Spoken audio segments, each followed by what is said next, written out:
is stopped because this knight cannot move, and then also this knight is trapped here.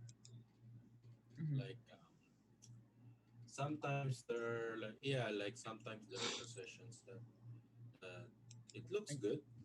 It I looks guess I good. could Yeah. say, but it doesn't really, I So don't. okay. So okay. So we could just I'm the so we could just start to play what we're going to play so that maybe later on you could play. So here in this position, it is surprisingly what Capablanca played. It is very very surprisingly like he captured this bishop. So this is out of yeah like this is very surprising because of course when you had this knight like the most logical one is you want to keep your knight on f4 and then you don't want to trade. But the question is why did you trade?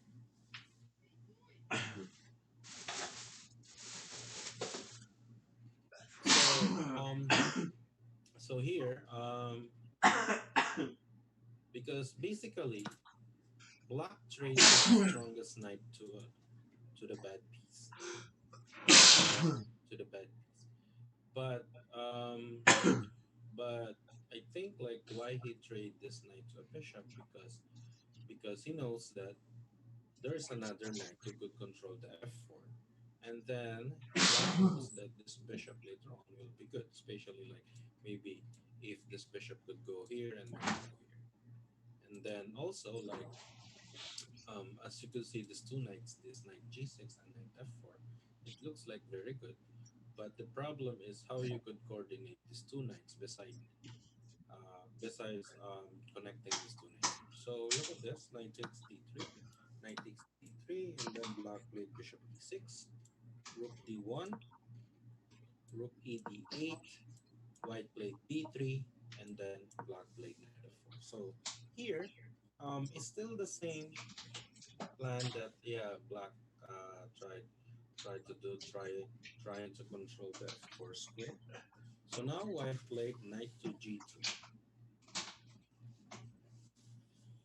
White wants to keep this knight. I think it will be good if the knight will be here, not opening up this file. So he played knight to g2. So Hello, maybe everyone. this Thanks is for not the watching. best plan here or good move here for white. So we are looking not we are not looking for a win here, um, like a direct win. But of course, we are looking how we could improve our positions. BK Chess, looking forward to the match tonight. It did say it was a Check out mistake this great lesson with when your Grandmaster Mark computer Paragua. Can you win a pawn here? Can you play knight takes d3, Knight takes d3, rook takes d3, rook takes g3, queen takes takes g3, d3, queen takes d3, bishop takes g4? bishop takes g4. So it looks like a free pawn, right? But after bishop takes g4, I think I have knight takes h3. Ooh. Ah, And followed by rook I missed that one too, Peter. We're in good hands. g2. Right, yeah. Like yeah. Earlier when I'm reviewing this one, I thought that it's just an easy one because bishop Jacob, takes by the way, what is his username? What is his Glee but Chess handle? I saw uh, neither. but um that is right. Like Capablanca just trade the piece. Of course, If he you doesn't want, want come in the Zoom to room right now trade and you this can knight learn to for this free knight with because he Grandmaster knows Mark this knight will Paragua. be here. So he trade here, takes, and then rook d8. So he just tried to play Awesome, rook. So awesome. after rook d8, queen Yeah, e2, Mark and is then now doing this some one good puzzles now. very very important move h3, right? So because when you had always a pawn here, you are keeping putting pressure always for the background, all right? So h3 after h3, knight e3, and then this is the move that I don't understand. Of course, we know Capablanca is one of the greatest like in kind of maneuver end game. Of course, he is one of the best end game played the game. So he played a5. I don't understand what is this. So this move is kind of very deep because, of course, if you're playing black here, of course, if you're playing black here, you won't. I don't know if you are going to consider this move because one of the move that you are going to consider here is something queen f4 or maybe something like rook d6 so that you will play queen d8 to do a battery on the d file. So that are the yeah like the moves that you're going to consider here. But this a5 it doesn't I think make because I don't know why you're going to play a5. Maybe you're stopping maybe b4. I think like this a5 is the reason of playing a5 here is uh, black is just uh, black is just trying to wait what is What white's about, move here after a5. Yes. I mean, is a4 and rook a8 possible? Yes, that is also a possible, but the thing is, if you played a4, you will just simply play b4, and then you cannot also come. Yeah, you cannot just go here. But one of the reason here is just black is just waiting what white will do, and also maybe later on you could play a4, and then maybe if white played b4, there is some sacrifice here on e2. So anyway, here after a5, rook f1, yes, that is right, e4, and then white played c4 because if you played b4, now maybe this is also again a3. So as you can see, these two pawns are here. All right. So he played c4. After c4, rook to d4, knight to c2, and then rook to d7. What an endgame, of course. Very, very instructive endgame. Knight e3, then queen to d8, a battery. Rook to d1, block because white cannot do anything because if white doesn't go here, there's rook d2. So rook d1, rook takes d1, knight takes d1, knight takes d1, and then now queen to d4. So as you can see here, um, same material, but the thing is, it's the difference is white's pieces are very very passive. Like this queen just need to stay here, and then this knight needs to just go here maybe on f2. But black's possession, black has so many ways to do. Like he could just maybe move his king towards here. That is also one of the plan. But here, let's see what he played. So knight f2. Now he's trying to get this pawn. And then, because if you check here, maybe I will just play queen d1 like this. If you capture this pawn, there's always check like this, and then followed by knight takes h2. So what do you think played here?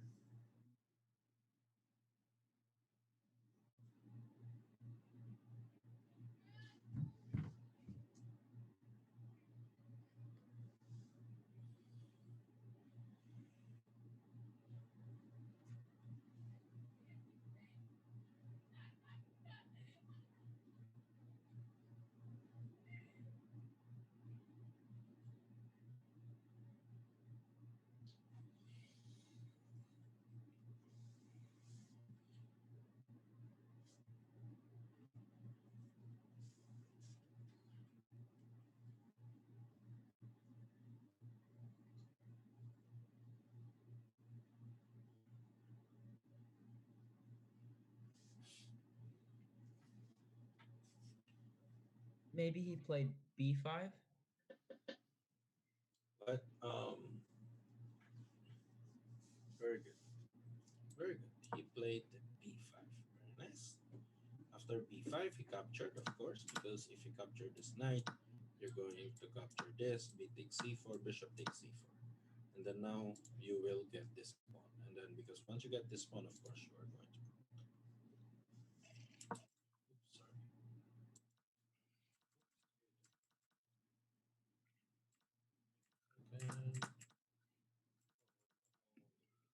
Okay. Okay, takes, and then rook d8, queen h2, h3.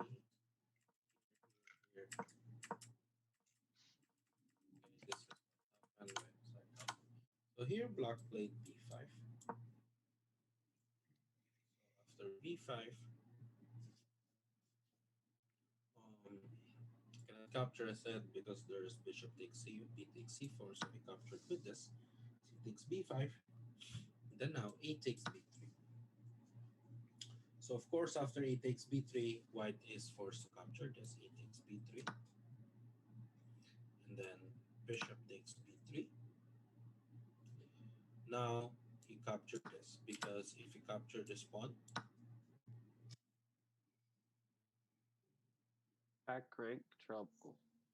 yes. So here it's impossible because there is queen to a1. Now, now this d1 square is protected. Like queen a1, this d1 square is protected. Right. So he captured this one. Knight takes h3, bishop to d1. Very nice, very yeah, like incredible technique. What Capablanca did here, he just did it slowly.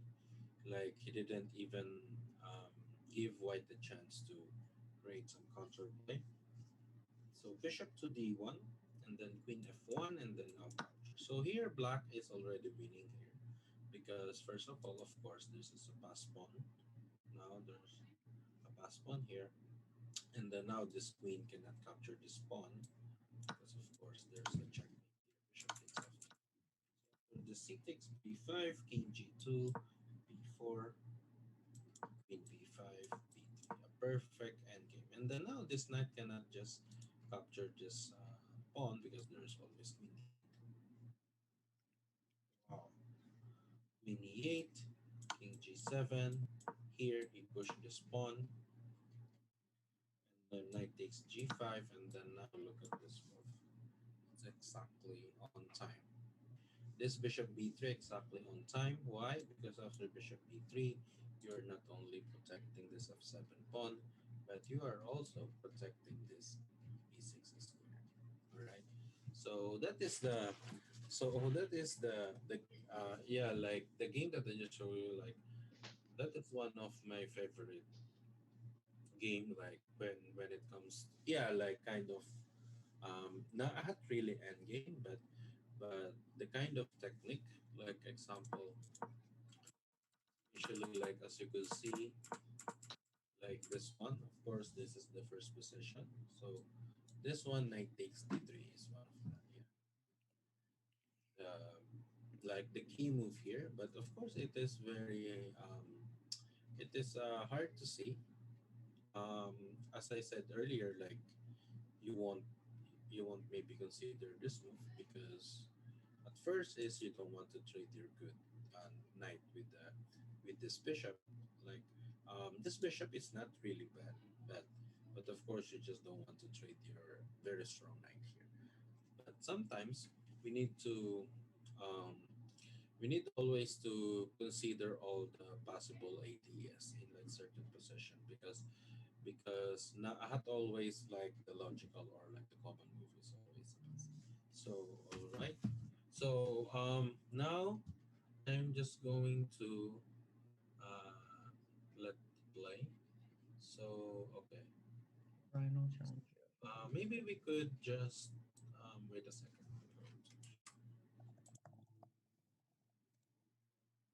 Oh, okay, okay. This is what we're going to do. So all of you could maybe wait a second, so that all of you could participate.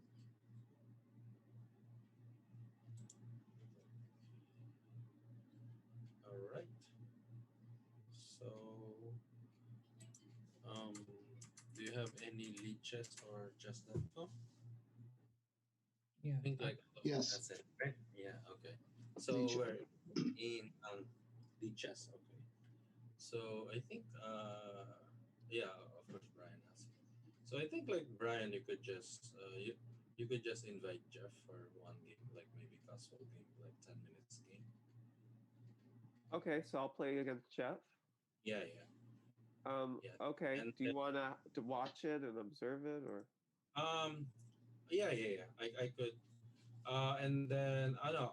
Okay, you could just play with Jeff, and then I'm going to play with Peter.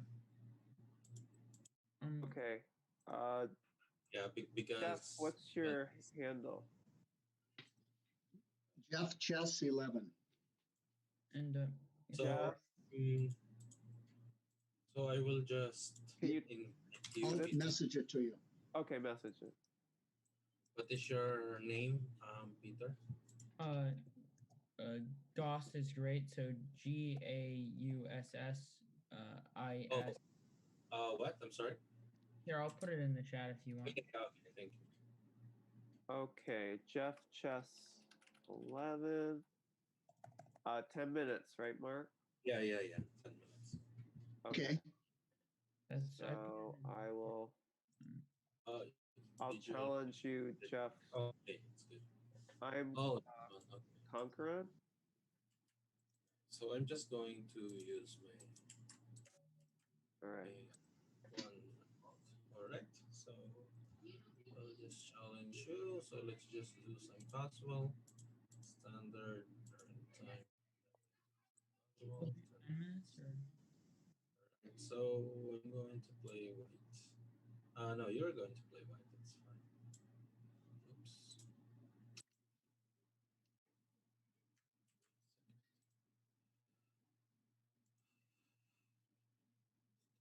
Zero, casual. You're going to play white. All right. thank you. Okay. So I could just.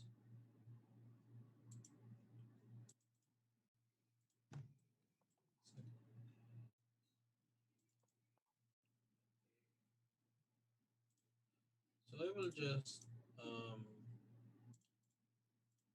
Share screen for this. So maybe if anyone wants to watch. So okay, knight of three. So I'll just go d6. Sicilian, Sicilian. All right. So okay, let's try differently. Knight c6.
just establish our I missed the tactic and I took, which was a mistake. what? I Oh missed. yeah. You missed the knight takes d4, right? Yeah, I was confused. Oh, okay. Did I share your king? Okay. I was confused when I saw e5, d5, and I thought I. Yeah. Like d5, there's always that's why it is always better that before playing f4, if you could play like king h1 or play maybe bishop e3 in this match. Okay, so let's see what should I do here. Okay, so I'll just maybe take this one.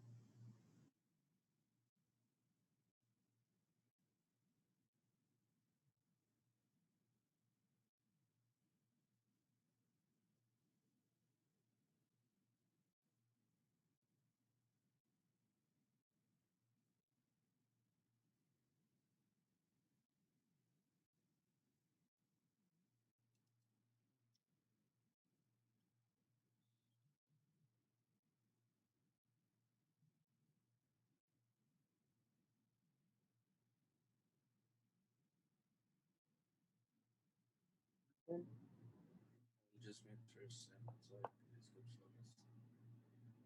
d1.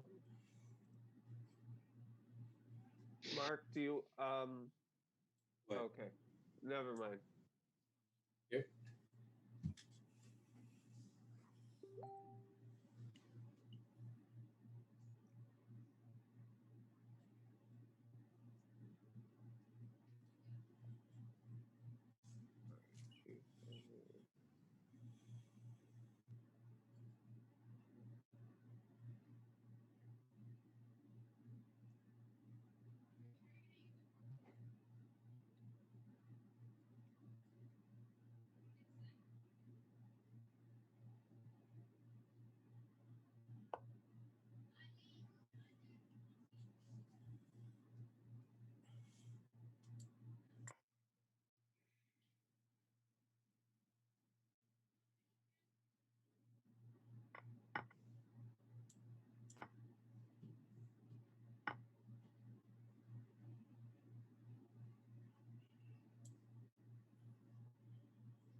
No. Right. Oh, This is just losing, but I'm playing a GM, so. yeah. Okay, You of could, course. yeah, you could take advantage. Be disrespectful, never resign. Take the-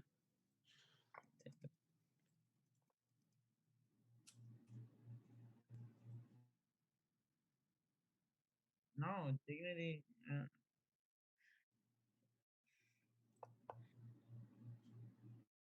I didn't resign two pieces down against Barsky when I had a minute on the clock. Oh yeah, you play.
Right. Okay. So you could just review it. Oh, Wait a Evan, second. you may need to mute. Evan, you gotta Wait a be. second. Okay. Because Evan is okay. So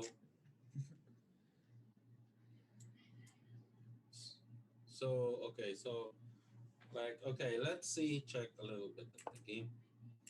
So here, knight c6, bishop c4, e6, bishop e3, bishop e3. Yeah, like f4. Okay. So I'm not so sure about this f d5, but I think like before I played this one already. Like after d5, my opponent played bishop e3, and then I captured this pawn. That's Yeah, what I like originally thought. I just missed that you were gonna take with the knight before playing bishop yeah. c5. So I, here, I like you thought can. that there might be some ideas, but I didn't see knight Oh, takes bishop right. c5. Okay. So um, here I think like of course you could just of course play simply this bishop e3, and then yeah, like Or maybe before castles, I could probably play yeah, f4. of course. Play f4 before castles. Okay, so but of course, like f4 is not so bad because yeah, like f4. But I think here you need to capture. Oops, you need to capture this one, or you play bishop e3. Hmm. But the problem here is if you capture this, I will capture. I think c6, and then now e5 is not so good. So in this kind of position, I don't really like e5.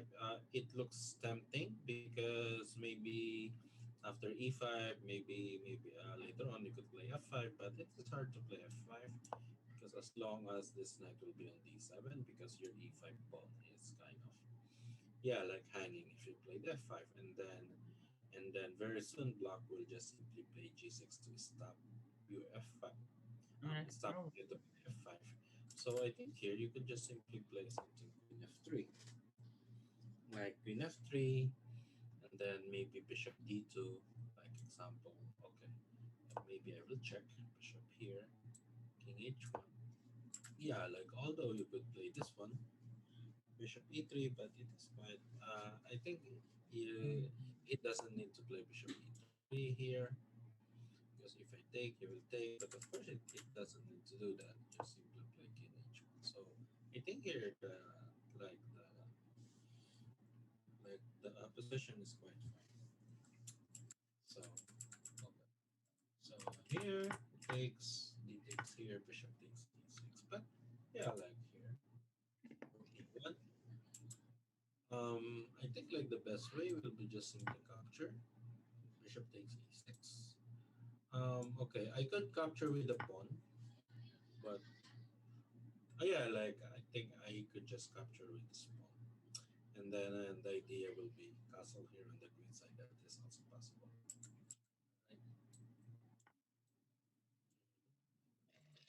Right? Yeah, so I think here rook e1, bishop c5, bishop e3 takes, yeah, and then now I had queen c5. And then so yeah, so uh,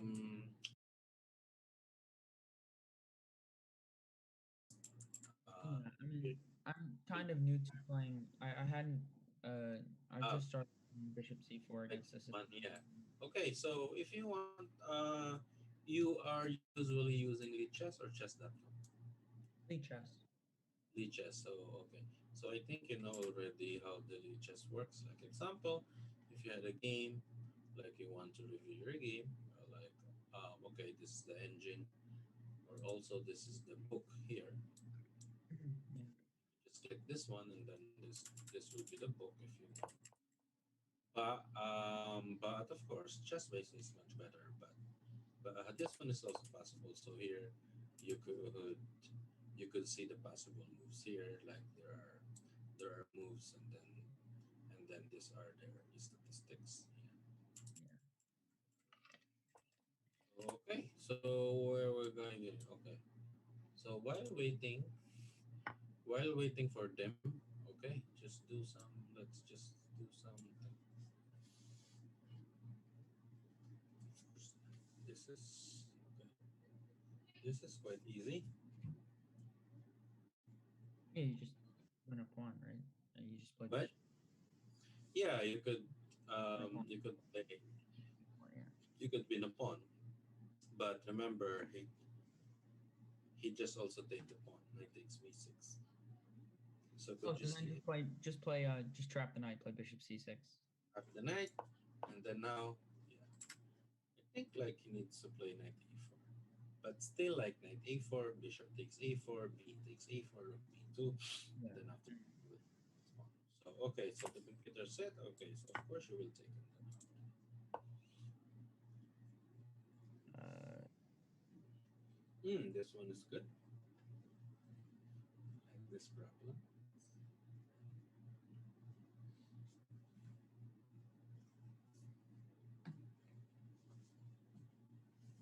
looks like there's something I just can't Yes, figure. you're right.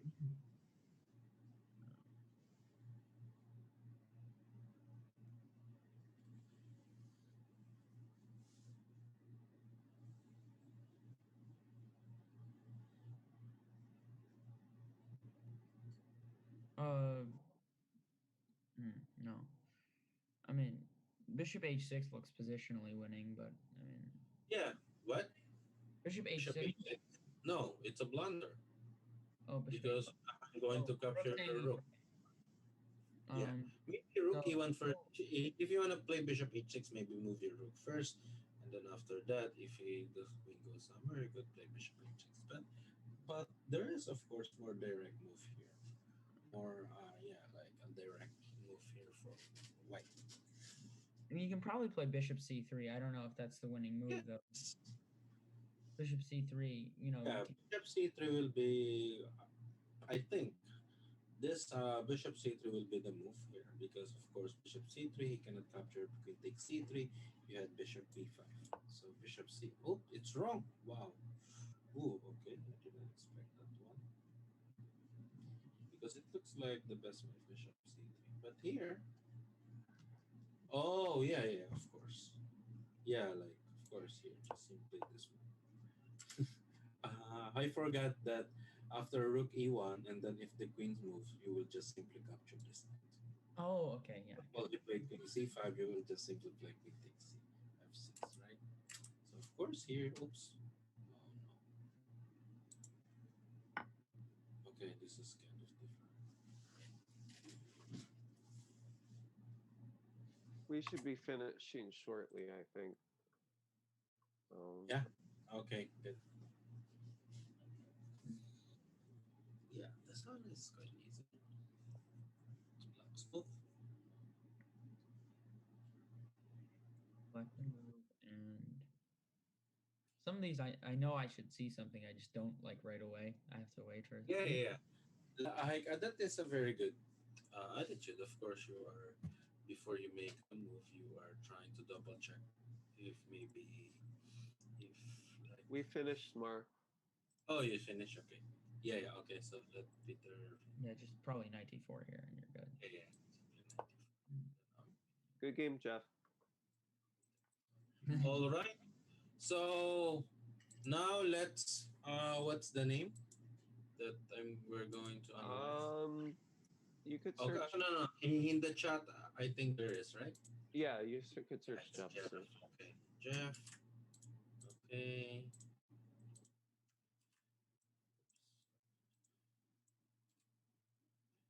All right. Let's see. One. Oh, you I uh, won. one, right? Okay. So let's just turn off this opening book and then the engine turn off. Okay, let's see. So Jeff is playing black. So here. Oh, Benoni. All right, Benoni, Benoni. Okay. E4, G6. So yeah. So this is a very aggressive or like a very complex for black. Knight f3, h3, castle, bishop d3. So here in this position, after bishop d3, I used to play this.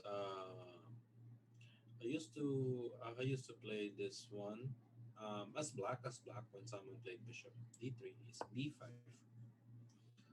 Like here in this position, there is a b5, but Of course, if black, no, if white doesn't know what to do, I think black will be better immediately. Like example, after b5, if white doesn't know what to do here, like example, he castled, he doesn't want to capture this pawn. You will just simply play, yeah, like b4. And also in this Benoni, you need to be very careful of playing c4 because there are like some positions that c4 move is very tempting. But the problem is if you played c4 immediately, is like example in this position. If you played c4 here immediately, okay, like maybe bishop c2 and then followed by b4. It looks good, but the problem is we are giving this d4 square. And then of course the knight could always go on the d4 square. And then also at the same time, if we push these two pawns here, later on maybe these two pawns, I'm not saying like now, but later on these two pawns will be weakness because these two pawns are overextended. All right. So let's just go on the line. So b5, when they castle, you could play b4, and now maybe they were going to play knight e2. Now here you could play rook e8, and now they need to protect this one, knight g3. So now if you want, you could trade this bishop, bishop e6, something like this, and then in this and then in this position, I would choose black already because now, first of all, this knight shouldn't be here on g3 to protect this pawn. Why? Because if you put your knight here on g2 to protect this pawn, now what will happen now to this bishop later on? This bishop will become very strong. All right. So I'm going now to show you what if they capture this pawn. I think I All right. saw a line like knight takes. Yes. Yes. So here there are like a line here. First is okay. We're going to think about what if they play bishop takes b5. So if bishop takes b5, knight takes e4, knight takes e4, and then now we have queen e5. So if they block with this one, and now it would takes, and then takes.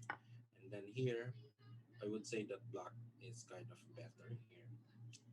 Um, but of course, you don't have any dark square bishop. But in return, this king on e1 is kind of hard to castle because now this queen is controlling this diagonal. Not only that, next maybe soon this bishop could always play bishop a6. All right. So here, one of the move, one of the main move here is just move knight ft2. So I had like a lot of games. This, yeah, like in this kind of position here, and then you will take knight takes d6. There's still no rook e8. All right. So now the queen will go here. After queen a6, okay, black is down a pawn, but as you can see, the black's pieces are too active, right? Like black's pieces are too active, and then the white's king is here on e1, and then after queen a6, now he cannot just capture this one because you have check here. And then after rook e8, you will get a piece. You will be up a piece because after check, he needs to play knight e4. He will capture this knight and then capture this c8 knight. So after queen a6, the um, knight to c4 will be the move. So um, this one is a very old line already, but um, uh, usually this line, um, most of the games, like uh, yeah,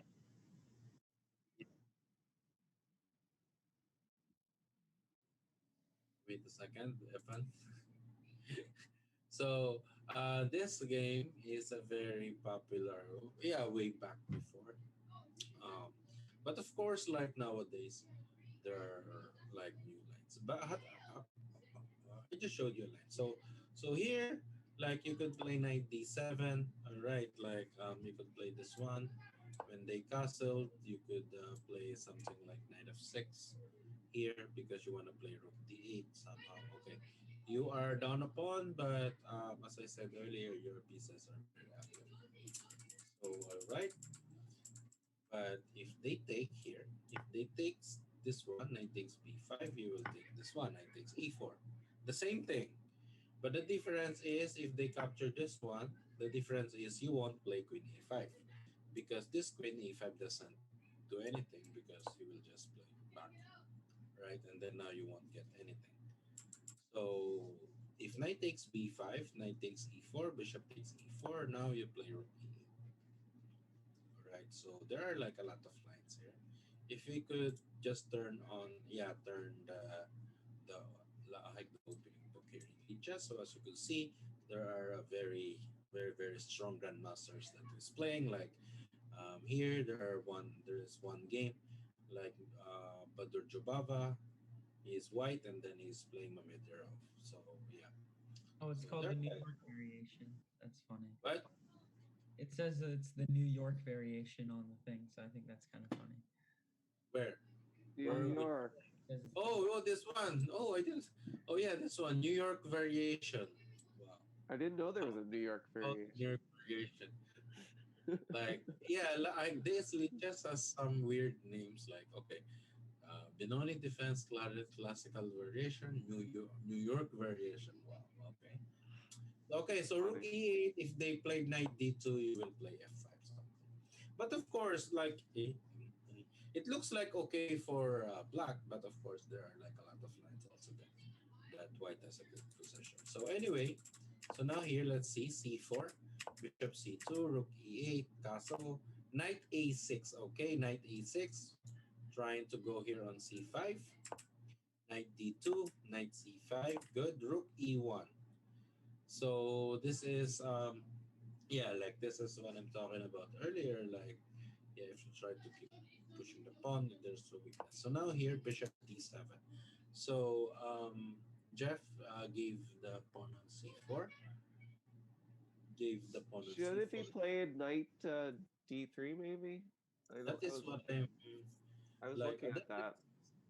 Yeah, like that is what I'm thinking. Like knight d3, capture, capture, and then now maybe the queen will go here. I think it is. It is here. I think after queen f3, I'm thinking of playing b5. Okay, like you are down a pawn, but of course you need to create some counter play because if knight takes b5, you will play knight takes d5. Yeah, like this is I think the best way that you could do here to open up your bishop, especially this g7 bishop, It because would have been more annoying for sure. yeah, like here you go knight d4. You cannot capture because there's a fork here on c2. Yeah, like this is the kind of Benoni. Like it's kind of Benko, in like a Benko gambit. Like in some positions, even though it's a down a pawn, but you will have oops. I'll have a counter play. Okay. So what happened here? So here b5. Okay, that is also good. But the thing is, I think that this d6 pawn is hanging, right? So now knight takes d6. Yes, this is. Maybe if the queen was here on c7, this bishop d7 followed by b5 would be perfect. Would be a very good move, but unfortunately there is knight takes d6. So now here, yeah. So now here, I think white is already winning. White is up by 2 pawns. Knight queen d6 takes. Okay, and then now e5, knight h5, queen d4. Ooh, queen d4. All Was right. it bad? No. No, it's good because you are stopping this knight to move. I You are wanted to protecting defend the pawn. e5. So. Yeah, and also you want to defend this e5 pawn. Okay, knight a4 because I have Maybe I should have just played g4, trapping the knight instead of defending the pawn. Or, but but that's kind of risky. d4. Um, no, g4. like I think okay, but I think it is not really necessary to play this kind of move in this position. So maybe g4. Maybe black will play b4. Yeah, Oh, like and he might have tricks like knight g6, g3. I mean, b3. Yeah, I don't know. but Of course, even though you played knight g3, white is not forced to capture this one. White Right. could just simply play king g2, and then this knight is still trapped here on g3. Okay.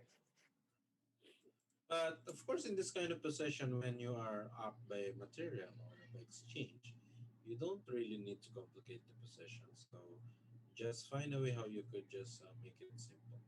Right? It is much better. Here, takes g4, yes. Okay. Sorry. So now knight f6, e6. Mm, why not bishop b3?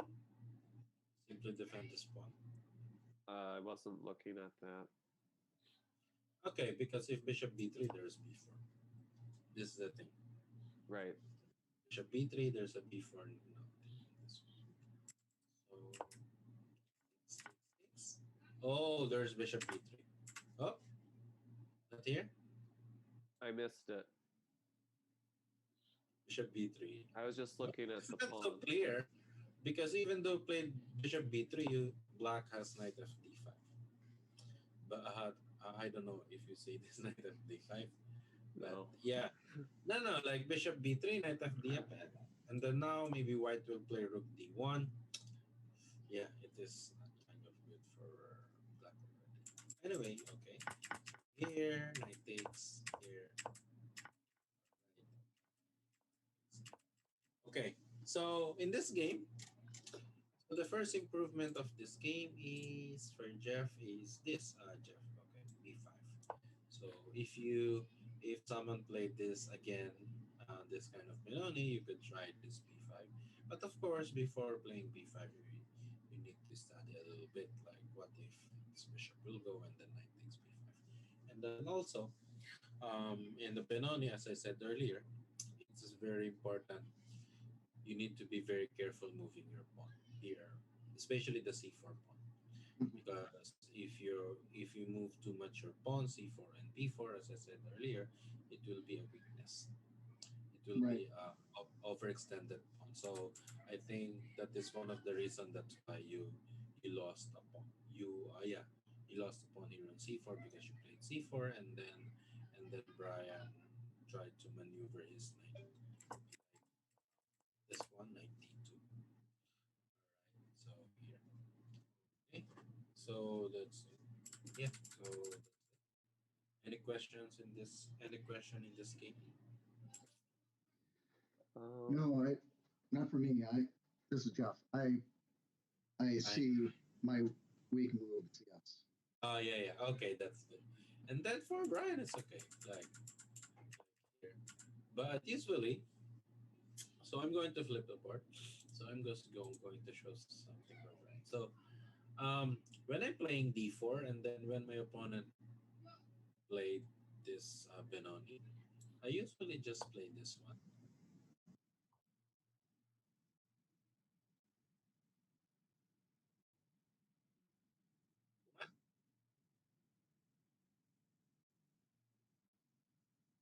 Oh, like the Grand Prix attack. Oh, oh, E4, F4. That's oh, this one. Okay. So I'm going to I show. used to play that. Oh, that one. Because here, like the one that I want to show is this one. This kind of, yeah, it is a very good like this bishop f4. Because if white doesn't know this one, if black doesn't know this one, you could win. Yeah, you will have a better position immediately. Like an example, bishop f4. If they played bishop g7, you will play queen e4, and then if they play bishop, so here they cannot play knight d7. You will this pawn. If they play king d7, you will still get this pawn. Bishop takes d6, and now if they play bishop d7, you will play queen b3.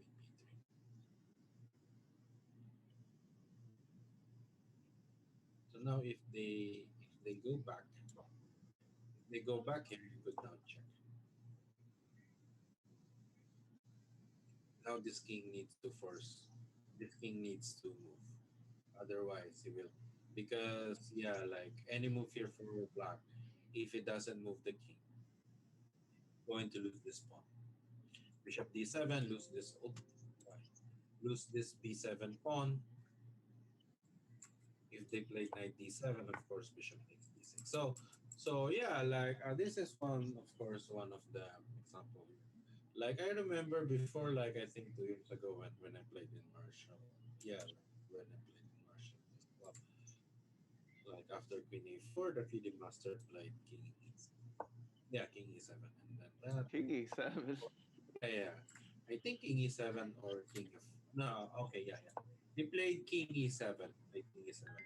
I mean, Oh, if I you're s- not playing King E7 in the first Like 10, King e7 or King f8, I forgot. But I'm pretty sure that he moves its king, and then yeah, like it is a very good spread. And then for Jeff also, like of course, you need to see this. Look, this Evan, one. I think you need a mute. Yeah, yeah. You need to yeah, like for Jeff, you need to review this one so that maybe your opponent, yeah, play this one. All right. So thank you, and then yeah, we hope that we had a good lesson today. Thanks, So Mark. thank you. So we're going to see you next week. All right. Okay. Thank you. Bye everyone. Bye Evan. And- oh, Marcus is here. Oh, really? That's good. Okay.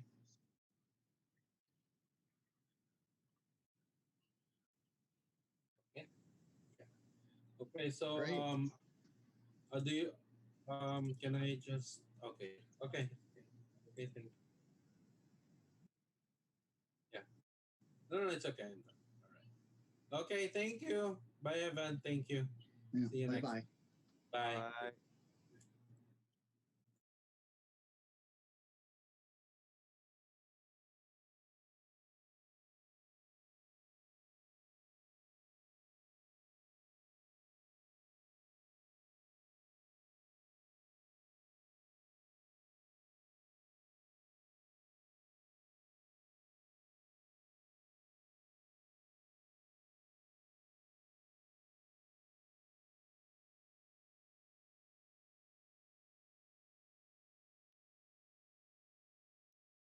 Hey, Evan. I'm good. I think the meeting got ended, but they're gonna rejoin. Yeah.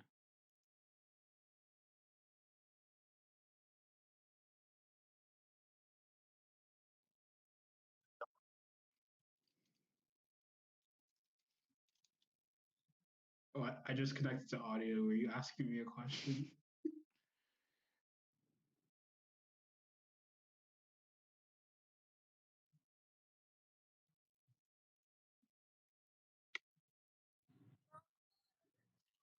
Mark, it hasn't flipped yet. Hey, what's up, Evan? Hey, your webcam updated. And Mark, you're still tilted. This is good. Yeah, that's perfect. That's perfect. It worked. It worked. Mhm.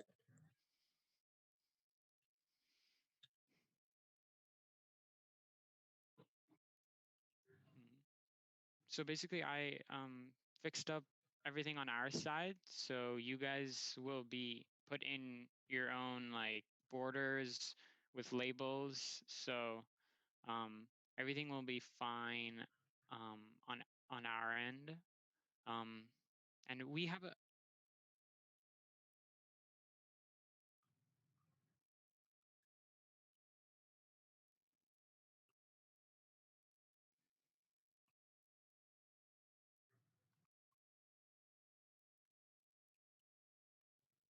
Oh, I got you. But will other people join because it'll mess up my like what I have set up if we have more than 4 participants in the Zoom. Oh, I understand. You mean you're using a window capture on Streamlabs OBS or Streamlabs or OBS so that you can crop us or keep us on the actual display? Is that what you're saying? Okay, okay. Yeah, perfect. I have the same thing. So yeah, it should be fine. And yeah, I like 9:25.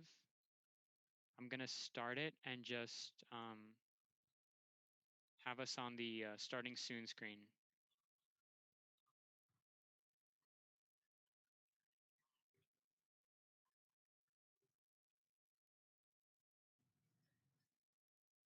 Hmm.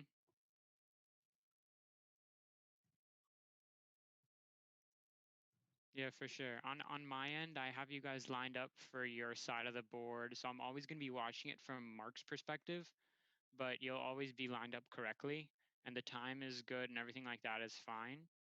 And Marcus and I, our webcams are smaller and we're to the side, so um, yeah. And we were thinking about commentating. Is that fine? Like, um, okay, like I mean, we're gonna try not to. We're not gonna help either side, but we're just gonna make it more interesting for the viewers in a way.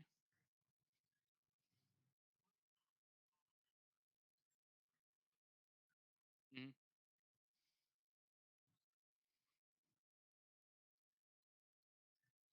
Yeah. Yeah, perfect.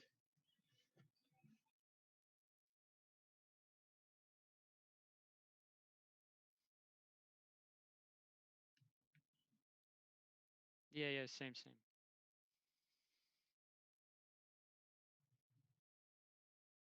Yeah, I saw that. I like tuned in and he was explaining what he was gonna do. He had his own like two. No, he had like it set up so that when he gets in a Zoom call or a Discord call with one of his friends or something, they're gonna be watching the game. Oh yeah, I saw. He's gonna do that with another person in the stream, and he's gonna be watching the game too. So yeah, yeah, I know Mad Quick Chess too is gonna stop by. I stopped by his streams too because I saw like streamers that you recommended, so I was just watching them. Also like introducing myself and stuff like that.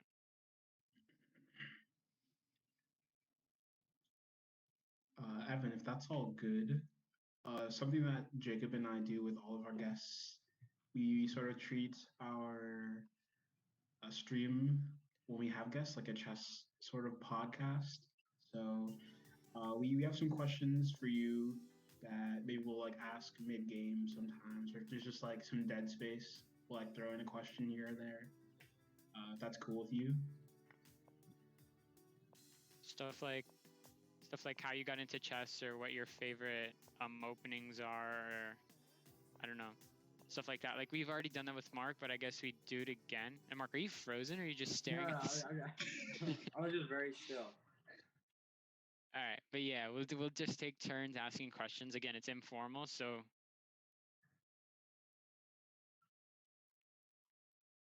oh, okay. Oh, got you. No worries.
All right. I'm starting the stream. I'm gonna be on the starting soon screen, and I'm gonna mute all the volume, so nothing is gonna come through. It's just so that like like viewers start piling in. So when we start talking and we introduce ourselves, everyone's gonna be on the same page. So you guys can keep talking, and I'm sure we're still going through on your stream, but it's just gonna be the starting soon thing for our stream. So I'm gonna title the stream now, and I'm gonna get started. Okay. Evan, what's your elite chest so I can send a challenge to you? Yeah, Premier_chess. And I'm actually gonna be back in 2 seconds. Okay.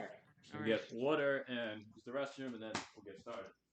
Wait, Marcus, what did you call it? National Master Showdown? Yes. I'm gonna call it National Chess Master. I'm actually gonna do the same thing. I'm gonna get water real quick. No worries.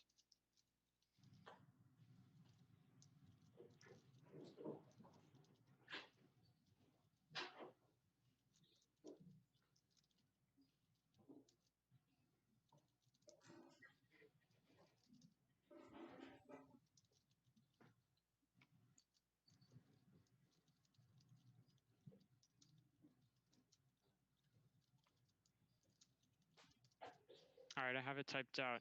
I'm going live. Everything is muted. And everything is in order. Let me look for some tags maybe that I could use. Educational. Hell yeah. Educational.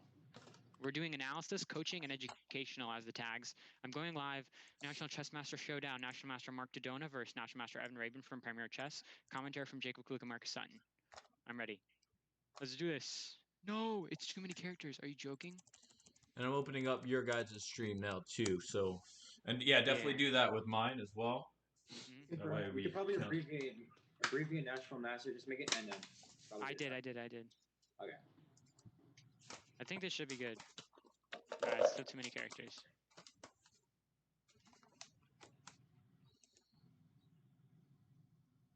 So that was gonna be my With strategy. commentary from two Class A to have him on players. TV. Almost expert, or expert, and then a little bit below that. We'll be able to be really good with him. Just there, Basically, guys, just how there. we doing? Alright, it's live. Did you answer? It's going live. Answered that question. We're live. Oh, Crispy said pretty good balance. Fuego, Pretty fuego. good balance. Pretty Yeah, everything is muted. Little shield. Oh, Evan, we also got an affiliate, so we have like emotes and stuff like that Oh, the other nice. day. I actually also have a. Wow, you guys did it really quickly. It took me like 3 months. That's awesome. Yep. Well, we have like high school friends and stuff like that, so. I saw the deal last night. It's okay. We're gonna take care of them in our chat. I added more responsible mods, and it should be fine. Yeah, we're gonna do our best tonight to catch any mischief. Match starting in 2 minutes. I'm actually just commenting on Fortuna's stream that we're starting in 2 minutes. Yeah, that's good. That's good. Oh, I think I got a follow already. From Len. Stinger's Len.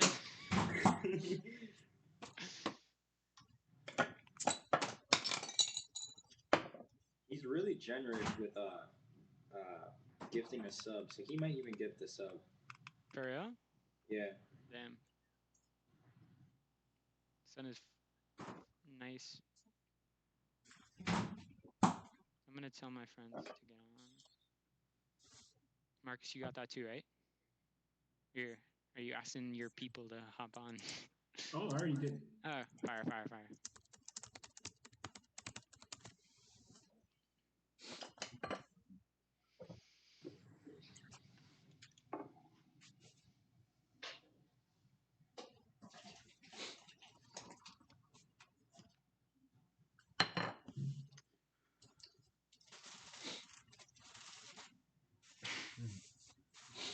Already had to time someone out. All right. Really? Yes. Oh wow, he has Premier Chess now listed on his stream.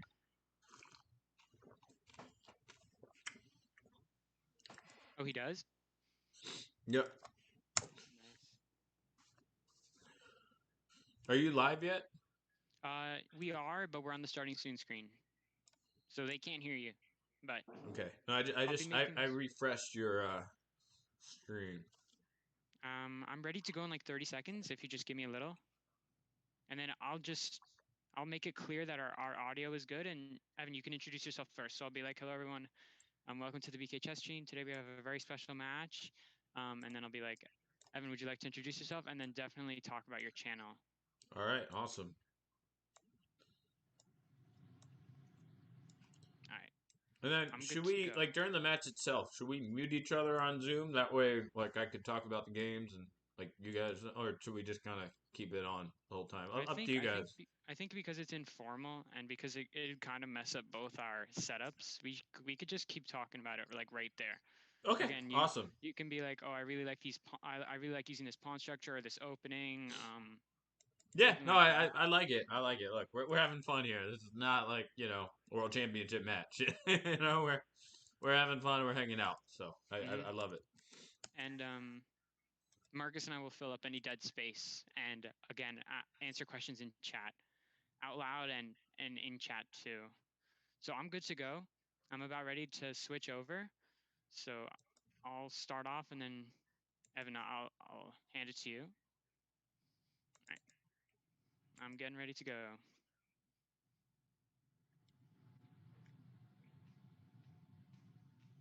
Hello, everyone. Welcome back to VK Chess. Today we have a very, very special event. We're joined by National Master Evan Raven and National Master Mark Dodona for a very intense National Master showdown.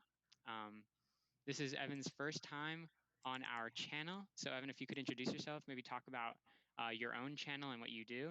Yeah, well, and one thing you got to remember too, they hear you on my channel as well right now. So, they definitely keep that in mind. But yeah, hello everyone. This is National Master Evan Rabin. I'm very, very excited to do this match together with BK Chess, Marcus Sutton. I've known for quite a while, and he reached out to me actually recently, and asked if we could do some sort of joint stream together, which I thought would be really, really cool. So here I am. We have both streams open. So by the way, if you are currently watching on the Premier Chess stream, please do turn on SBK Chess. I'm gonna go give a nice shout out now to BK Chess. And of course, if you're watching on the BK Chess stream, do certainly turn on the Premier Chess stream. We are both affiliates now, looking to one day get to partner, certainly. So yeah, if you can, definitely consider turning on both streams actually simultaneously. Um, so yeah, honestly, I don't know Mark that well. This should definitely be very interesting. I've definitely, I'm sure I've seen him around growing up in New York. He goes to, are you Merle or Brooklyn Tech? I don't even remember. Because I know you're a joint stream. Yeah, right now I go to Brooklyn Tech. You go to Brooklyn Tech. Yeah, Mark and I are from Brooklyn Tech, and Marcus goes tomorrow. Well, that's right. Marcus goes to Murrow. By the way, we do have one Murrow alum who have actually been on our podcast. That is Grandmaster Alex Lenderman. Was on our podcast a few months back. I'm going to go actually and dig the link for everybody so you could take a look at that at your convenience. That was actually just a great episode. Really, there was just so much just stuff going on in that episode. It was really, really cool. So, Mark, tell us about yourself. So my name is Mark Dodona. I'm a junior at Brooklyn Tech currently. I made national master earlier this year. I've been playing chess for about I've been playing in tournaments for about 7 years now. I don't know what else much to say about myself. I'm looking to become a FIDE master before I graduate high school. Still trying to improve, and I'm excited to do this match right now. Bring home the W. I don't know about that. We'll see, but it should definitely be a nice, fun stream. For sure. And by the way, I mean his road to master was definitely a lot quicker than mine. Actually, it took me actually. I started playing chess when I was 7. I was 20 when I made master. A little bit more than a year ago. 10 years ago, I made master when he was probably what, 6. Yeah, 6. And yeah, I actually precisely remember it was at a White Plains Chess Club tournament run by Polly Bright, and actually did really really well. I won my quad. I think I beat John Riddell, I beat Lonnie Quartler, and I drew Lee Pressman in the last game, and that was good enough certainly to make masters. So yeah, let's have some fun. We're gonna play a 10 game, 10-2 match. By the way, I want to also give a very big shout out right now to Fortuna Chess Coach. You could definitely check in his stream as well throughout the night. He's going to be also doing actually some live commentary of the match. Definitely don't miss that. I think you'll definitely enjoy it. So And if Marcus and I can just quickly introduce ourselves and our channel. Um, so we're BK Chess. Marcus and I make up BK Chess. Although we go to different schools that are rival high schools in New York City, we kind of combine to bring content to our um, friends and just other high schoolers and other students in general. So I go to Brooklyn Tech. I'm a current senior. Um, and yeah, I just really love hosting tournaments. Last year, with my friend Aiden, we hosted a USCF rated tournament at our school for over 50 participants. So that was interesting. And I just overall um, really like commentating and hosting. So I'm going to let Marcus introduce himself and what he's about. Okay, thank you so much. My name is Marcus. I go to Edward R. Murrow High School. Again, thank you for that wonderful introduction, Jacob. Uh, you know, with Brooklyn Chess, and Jacob touched on it. Ulat Chess, We're, thanks so much for the follow. Continue. we are coming together to bring more chess to the entire community, young and older. And here today we're gonna combine uh, those two ends of the community with Evan here, who is obviously an adult, and us who are teens. It's a very uncommon pair you'd see on Twitch, and definitely in the chess world for that matter. But we're happy to bring that to you guys today, and we're gonna have a really fun time. So let's get it started. Yeah. I'm going to Yeah, all emerge. right. Well, yeah, if we can, I think just one more thing that would be kind of cool before we begin. Um, just tell us a little bit. I mean, you said one thing that I think was very important, which is, coming together. Community obviously is very important. I personally, by the way, I've actually played chess tournaments in like 11 countries, all around the world, and it's definitely community, and we definitely come together. You definitely are, in some ways, are rivals coming together. Could you tell us, for both your stream and our stream, how did the BK Chess stream come about? Whose idea was it? How long was this, sort of being planned? How did it come about? I think you can answer this, Jacob. Yeah, so Marcus and I basically, well, Marcus contacted me at first, I think, because he wanted to get some tournaments going with our team because we both have pretty large high school teams. We have over 80 members, but that's just because our high school is naturally extremely large. So that's to be expected. And then Marcus also has a very strong and a large team. We were always naturally competing against each other, the Murrow chess team and the Brooklyn Tech chess team in the most recent city and state championships, always placing right next to each other. Sometimes Tech's on top, sometimes Murrow's on top. But basically, we wanted to come together, especially now because tournaments are online. So basically, anybody can play online chess with anybody. So he came to me and I was super down. I thought it was an amazing idea. Originally, we were planning on doing online USCF rated tournaments, but then we kind of transitioned to a more fun approach instead of just strictly competitive. We thought it'd be better to just host arenas. So we currently host arenas every Friday on Lee Chess, and we started commentating those. We used to just host them, but now we do. We sorry, we commentate both, and sometimes we play. And Marcus, maybe you can touch on why we started the Twitch and how long we've been doing it for. Yeah, for sure. Um, so after the Brooklyn Tech and Murrow tournaments came to fruition, we realized that a lot of you know chess players in the community do use Twitch in tandem with their chess playing opportunities, which we thought would be smart to do. We're teens, a lot of you know, there's a really large young fan base on Mm. Twitch, and we felt like we could reach an even bigger audience with our, intention to bring more chess to more people.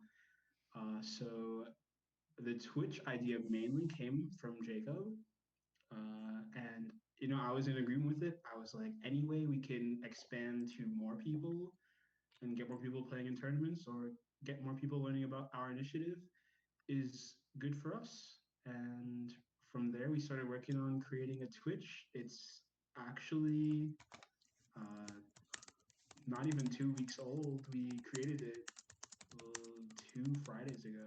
Yeah, So yeah, it very, was a very pleasant new. surprise. We quickly gained our affiliate status, but we had a lot to learn. We got a lot more people to meet, a lot more people to reach, and we hope we can reach those people. Hmm. Yeah, very nicely said. I completely agree with that. I think I just really wanted to actually stream because I really liked commentating, especially during our own meetings. But I felt like it would be much more, it would be better on a platform like Twitch rather than a Zoom or something like that. So I really enjoyed that. And I think we're both doing quite well with it. We bring on guests, we stream the Chess in the Schools tournaments, and we're actually donating all proceeds from this channel to the Chess in the Schools organization just because of everything it's given both of us through tournaments or stuff like that. It's just something it's an organization that we both owe a lot to. So, yeah, that's our whole mission. That's our whole point. And um, we want to thank Evan again for letting us collab.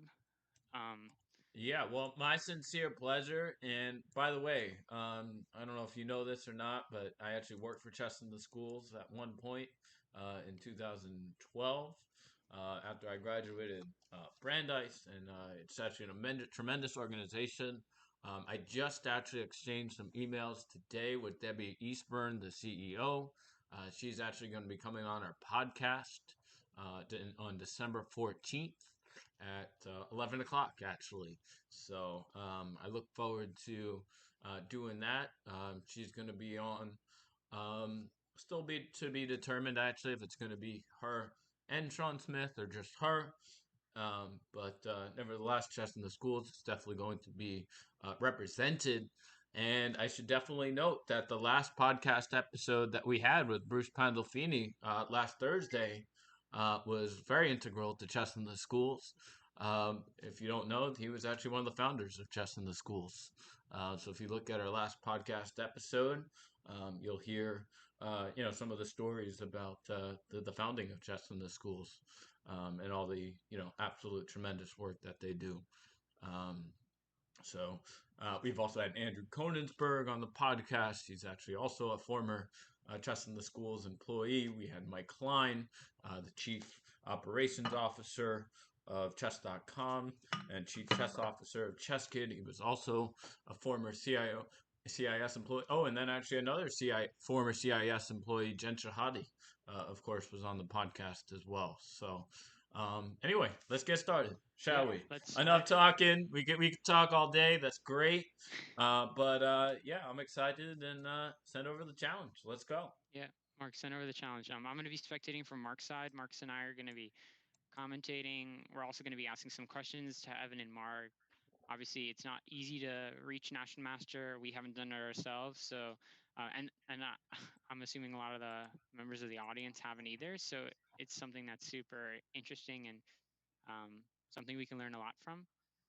Yeah, and by the way, one last request, before we get started, for those listening on both of our streams, if you are currently watching on the Premier Chess stream, please do check out and simultaneously listen to a big shout out again to BK Chess.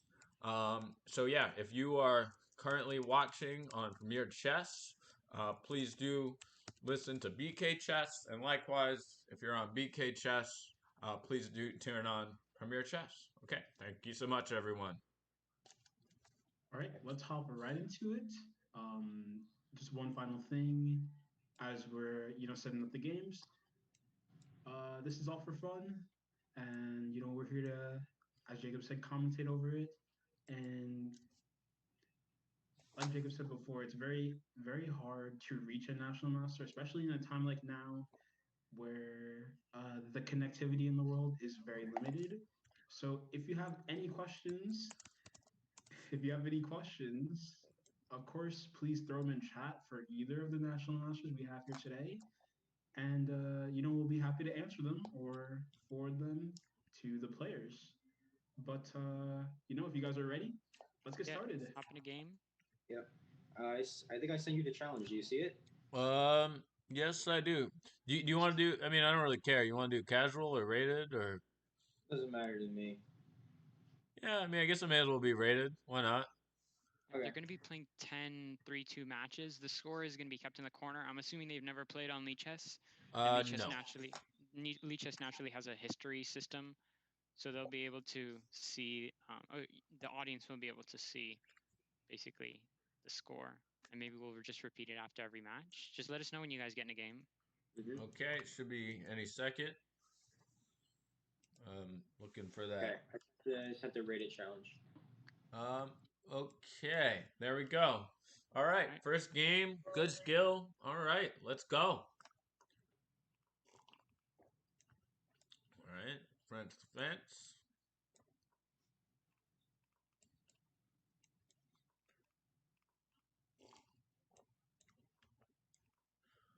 All right, guys. So if you're seeing this right now, we are currently in a French position, advanced French, and there's an exchange on d4 very early with f6 played. Obviously, this is moving a little fast. We've got two national masters here, of course. We'll try to keep up, translate everything for you guys so you can enjoy it as best as we can. But again, any questions, please feel free to ask. By the way, we're playing a 10-game 3-2 match with a 3-second increment. I mean, 3-2 with a 2-second increment. Whoa. An annoying little check there, and Mark is definitely not happy with that. Now he can't castle. And just going to say hi to a few people in the chat. Hey, Ankit. Hey, Pika. And thank you, Spike Kid, for the follow. I know we missed that earlier. Welcome, welcome.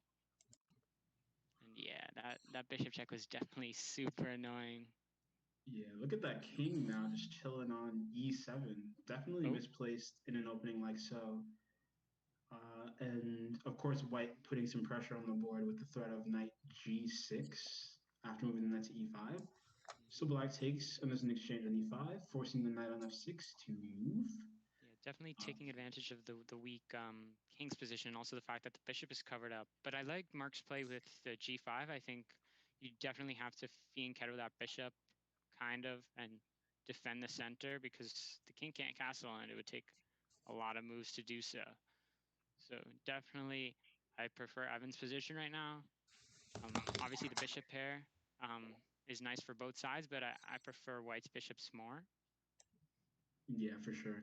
And the interesting thing about the position right now is that while white goes h4, I think an even better idea could have been f4 with the idea of opening up the f file so that if white were to castle, the rook is directly on an open file, and if black ever takes, the bishop can take. but also the dark square bishop for white is going to have a ton of play in this game. So definitely something for black to be worried about, especially with the king and queen on the same diagonal. And I just want to quickly shout out the 2 follows we got. Thank you, Draconic, and thank you, Pika, for the follows. Welcome. We're in a very intense, well, the first game of a group of very intense games.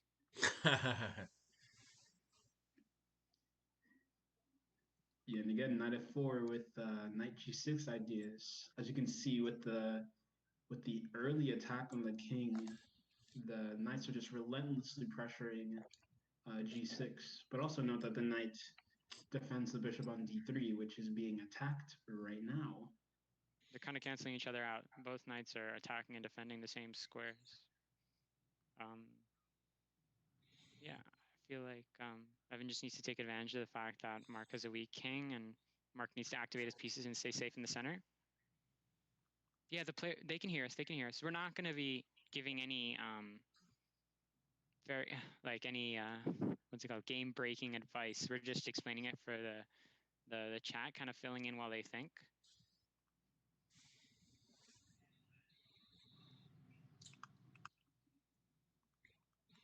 So yeah, queen drops back to b6. Definitely manning that b4 square, so there's no annoying bishop b4 checks at play. Also, making some threats and getting the queen on a nice diagonal and file.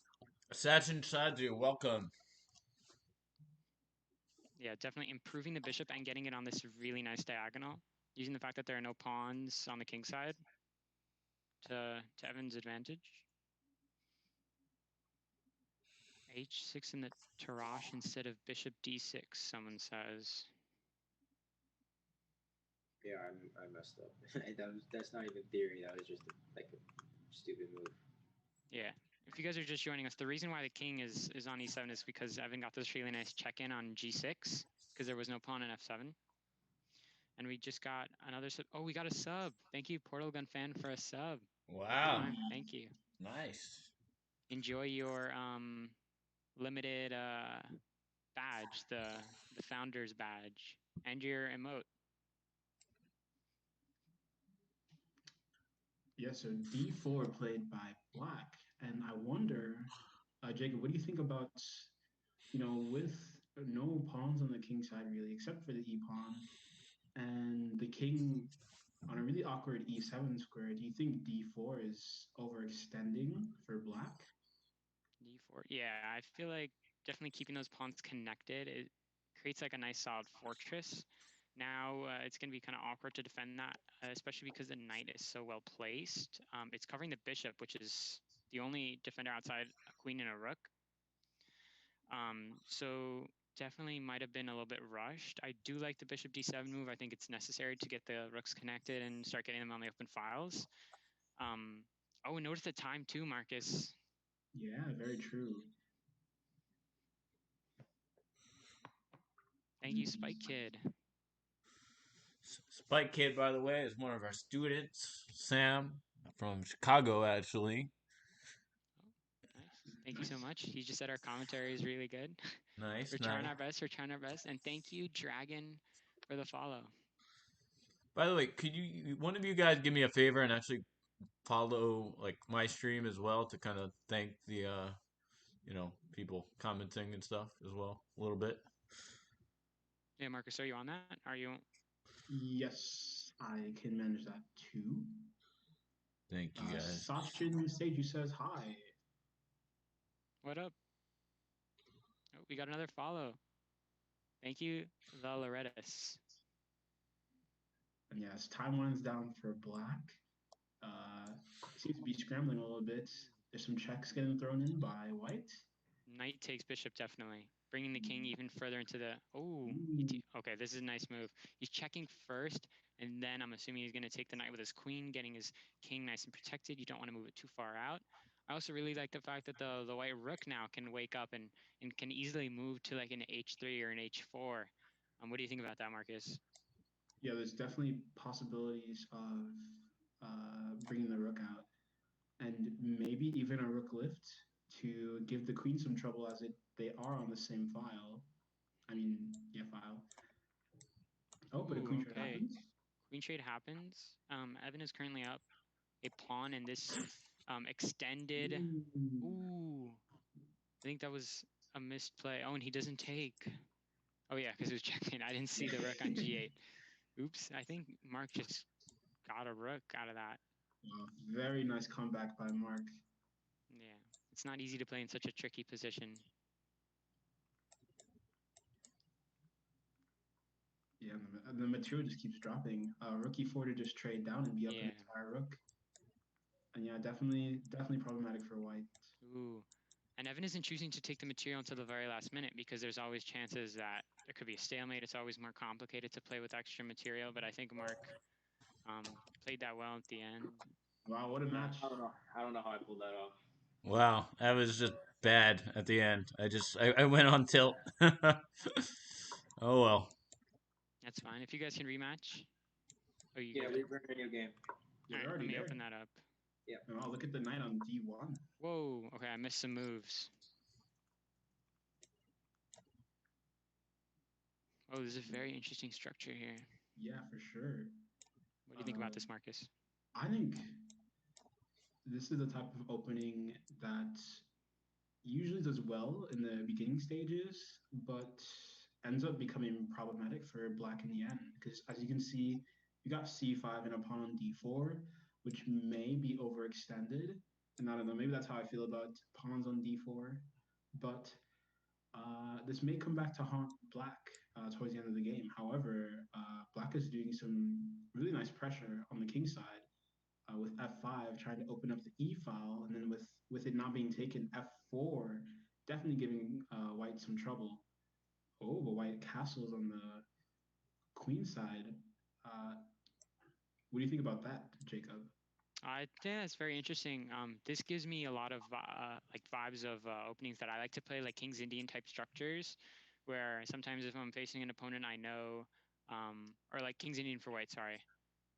Sometimes if I know my opponent is going to play an opening I don't like against my typical d4, I would always play g3 or knight f3 and fianchetto on the king side, but I've never castled queen side on this. So I think it's very interesting. But there are also a lot of ideas that are nice here, like getting up on those open files. The G file is open now. The bishop doesn't really play a role in that attack because it's facing the queen side. So I think it's very strange that he did castle queen side because now black gets some nice chances. But definitely very interesting game. And yeah, what do you think about castling queen side, Marcus? Yeah, I think castling queenside.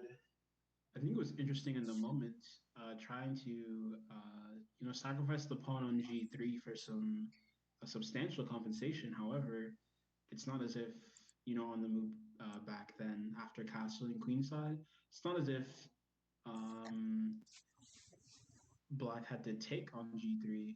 So while it would have been definitely good for white if black had taken on g3. I think that castling queenside overall wasn't the move. Oh, and here you may have some trouble Ooh, for I like this knight. It's yeah, taking knight advantage e4. of that kind of misplaced bishop and the fact that the king isn't there to defend it. Yeah. And so What's yeah, that interesting move is here, definitely yeah, nice rook tactic takes right here, f1 and then bishop takes h3. overloading the bishop because it was defending it was the only defender of the knight. So now it's two pieces for a rook. Again, I prefer the two pieces because you can utilize them well. What do you think, Marcus? Yeah, I agree. Typically, if you have the chance to do so, you should go for the two pieces instead of the rook. Of course, because you have two pieces to work with. Though in some cases, the rook can overpower those two pieces. So we can see how that plays out in this game. Mm-hmm. Yeah, it's very case dependent. And I also forgot to shout out Real 64 Squares, another chess streamer. Thank you so much for the host. Another chess streamer with some really great content I was watching earlier today. And yeah, I really recommend Real 64 Squares. Thank you again for the host. All right, let's see. Yeah, I completely agree with what Marcus was saying. It's dependent on the position, but I feel like in most cases, a rook just kind of gets outplayed, especially because, like, for example, this knight is super well placed. It's kind of in the center of the board. The bishop is going to get some activity soon, but the rook can still annoy on the seventh file and maybe even on the fifth file. Yeah, for sure. Definitely can take advantage of all the weak pawns, the c5 pawn, all the pawns in the seventh rank. Will be interesting to see how Evan chooses to play against this threat of either rook b5 or rook b7. Though, you know, if there was no threat for rook b5 or rook b7, I'd say that black is doing quite well, though. You know, as you said before, the knight's really well placed. I think the pawn on d4 is actually a strength now. Definitely limiting the white king along with the knight covering some key squares and you know, holding the king to defend the pawn on d3. So I think now the d4 pawn is really strong. So hopefully black will be able to use that to his advantage. And we got a new sub. Thank you, Alex. Again, enjoy your emote, enjoy your founder's badge, and all of our earnings will be donated. So we will not touch a penny of that. And yeah, I really like what Marcus was saying there. We also got another follow. Thank you, Blue Pebbles. Blue This is a very Pebbles. interesting move. Bishop a6. Definitely really great move by black. I like the idea. I'm not sure why black moved back to c8. I felt that, I mean, although there is king d6, I thought that keeping the bishop on a6 would be really strong to not allow the sort of counterplay that white is beginning to get right now. Yeah, and you were talking about how you like bishop a6. I definitely agreed. I thought that kind of baiting out that c4, forcing it, solidified white's pawns on the light squares, and now the light square bishop can take advantage of that. The knight is currently attacking the d3 square, and maybe after this rook stops getting a little bit pesky with the checks, black can start taking advantage of that d3 pawn, and once that falls, I think the black king can walk in and take care of the rest. Yeah. But overall, I do think black is doing very well. In fact, the pawn on h3 ended up being not so great, though. You know, definitely some pressure coming back from white, putting some pressure on the pawns on the king side, bringing the game to the queen side, which I think is a very good idea. Though, you know, with the king, as you can see, going king e2, trying to bring the king over to the king side, I think instead of king e5, well, the king is very well placed, you know, towards the center. I think even knight e5 might have been better there to, like I said before, hold the king down to the d3 pawn and also prevent a move like here, king f3. Um, so, what do you think about knight e5 instead of king e5 on the last move? I thought that was a pretty interesting idea. Again, you're forcing the king to go back to defend that d3 pawn because that's the most important square, and I think that's what black is going for now with these moves. But yeah, it's definitely a very close position. The fact that the position isn't too open or too closed means that the rook isn't too weak, because in an open position it would be pretty good, as would and the bishop would be pretty good too. But in a close position, I think the bishop and the knight really take advantage of that. But I feel like now white might be getting overwhelmed, especially with the 20 seconds that are left on the clock. Their king kind of has to guard the d3 pawn that we were talking about before, and the rook can't really do that much to stop all three pieces from infiltrating the knight, the king, and the bishop. But now he does have to worry about this pesky a3 pawn. Well, very interesting. You know, the pawn's definitely giving some trouble. Now we see the synergy between the bishop and the knight now that obviously the rook cannot replicate.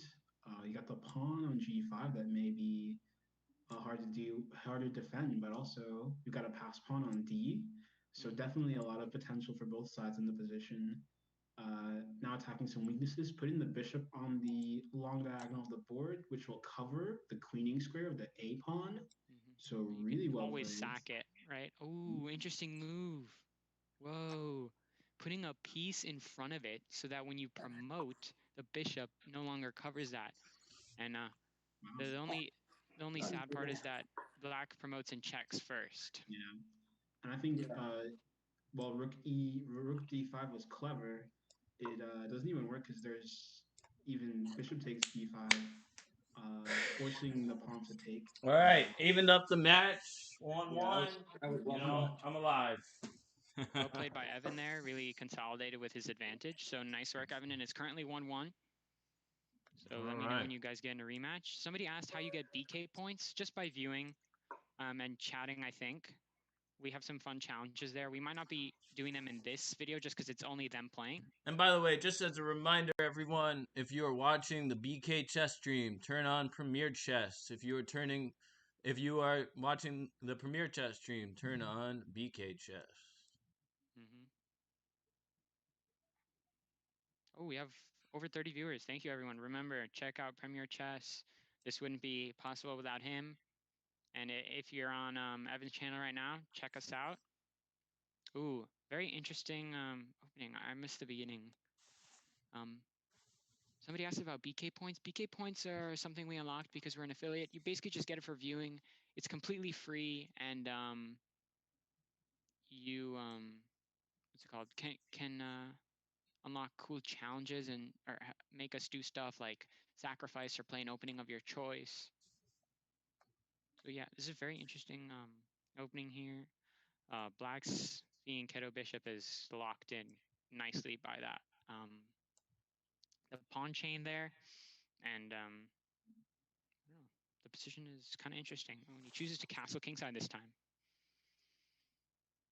But when we have 7 spectators on the actual game, including Fortuna Chess Coach. Yes, big shout out to Fortuna Chess Coach, Chess with Felix. Lots of great streamers. Yeah, very, very stacked tonight. Thank you guys for coming out to this event. And, it's going really well. Currently 1-1 with the match in anybody's hands. It's a really, really good play right now. We have white placing all their pawns on the dark squares right now. Really This is so interesting. Felix says, "Let's go, let's go, Felix." Wow, this is interesting. And he chooses to feed Ghetto into that. I'm assuming he's just making room for his queen or his rook. But this just looks like a very drawing position. I feel like all the action will be on the king side now, which might be better for white because all their pieces are there. And I think we just got a notification. Thank you for the new follow, Mac. Thank you for the new follow. So yeah, this is very interesting. I get into these types of positions a lot, and definitely I like how Evan's playing here. He's locking it in on the queen side so that he can focus all his pieces on the king side, and I think that's very nice. I think Black's light square bishop is out of play. The knight on d7 is awkwardly placed. The queen is also not next to the king, so it could get pretty interesting. Yeah. In fact, for the viewers who aren't familiar with such locked positions, either Evan or Mark, how do you combat positions as such? Like, what do you do when there's a position that's closed like this? Well, basically, you're building up, and then at the right moment, you're gonna try to break through, right? So, you at first glance, yeah, it might look like a complete draw or whatever, but you just gotta constantly build. Right now, I'm doubling up my rooks, and at the right moment, I'm going for some sort of breakthrough. Okay, very nice. And what do you intend for your breakthrough to be in this game? Well, I'm not gonna say everything here, but just slowly building, and going for something. Mark, what do you think about that? How do you you don't need to tell us your plan, but how do you play in general in closed positions? From in this position, I'm obviously going to be the one defending. Right now, I'm just trying to counter what he's doing, work on the other side of the board, which is the king side. So Which makes a lot of sense, right? When your opponent is, attacking on one wing, you want to attack on the opposite wing. By the way, Chess with Felix, you mentioned my stream is a little slow right now. Is it any better now? I'm not sure. Do you guys see my stream like normally? It's not really moving, unless like there's something wrong with me having both streams open at the same time. Well, right now it's his turn, so his time is not moving. No, it's like very far behind for me. But that's okay. You guys, if you're having trouble seeing on Evan's stream, you can hop over to BK Chess. We are live and up to date. Somebody Alex asks, says, yeah, I can take care of that. Yep. We're not going to be doing those challenges in this video. I mean, in this stream, if you want to like buy it with your BK points, feel free to. But what's it called? We'll be doing all those like sacrifice or opening requests in a future video, future stream. We're not going to do it right now, so don't worry about those yet. And we got another follow. Thank you, Chess with Felix. Thank you. Chess with Felix, a great chess teacher as well. Felix Lopez, great guy. He's going to be starting to stream pretty soon as well, so definitely check him out. Twitch.tv/chess with Felix. I'm going to give him a nice little shout out here on the Premier Chess. Very nice.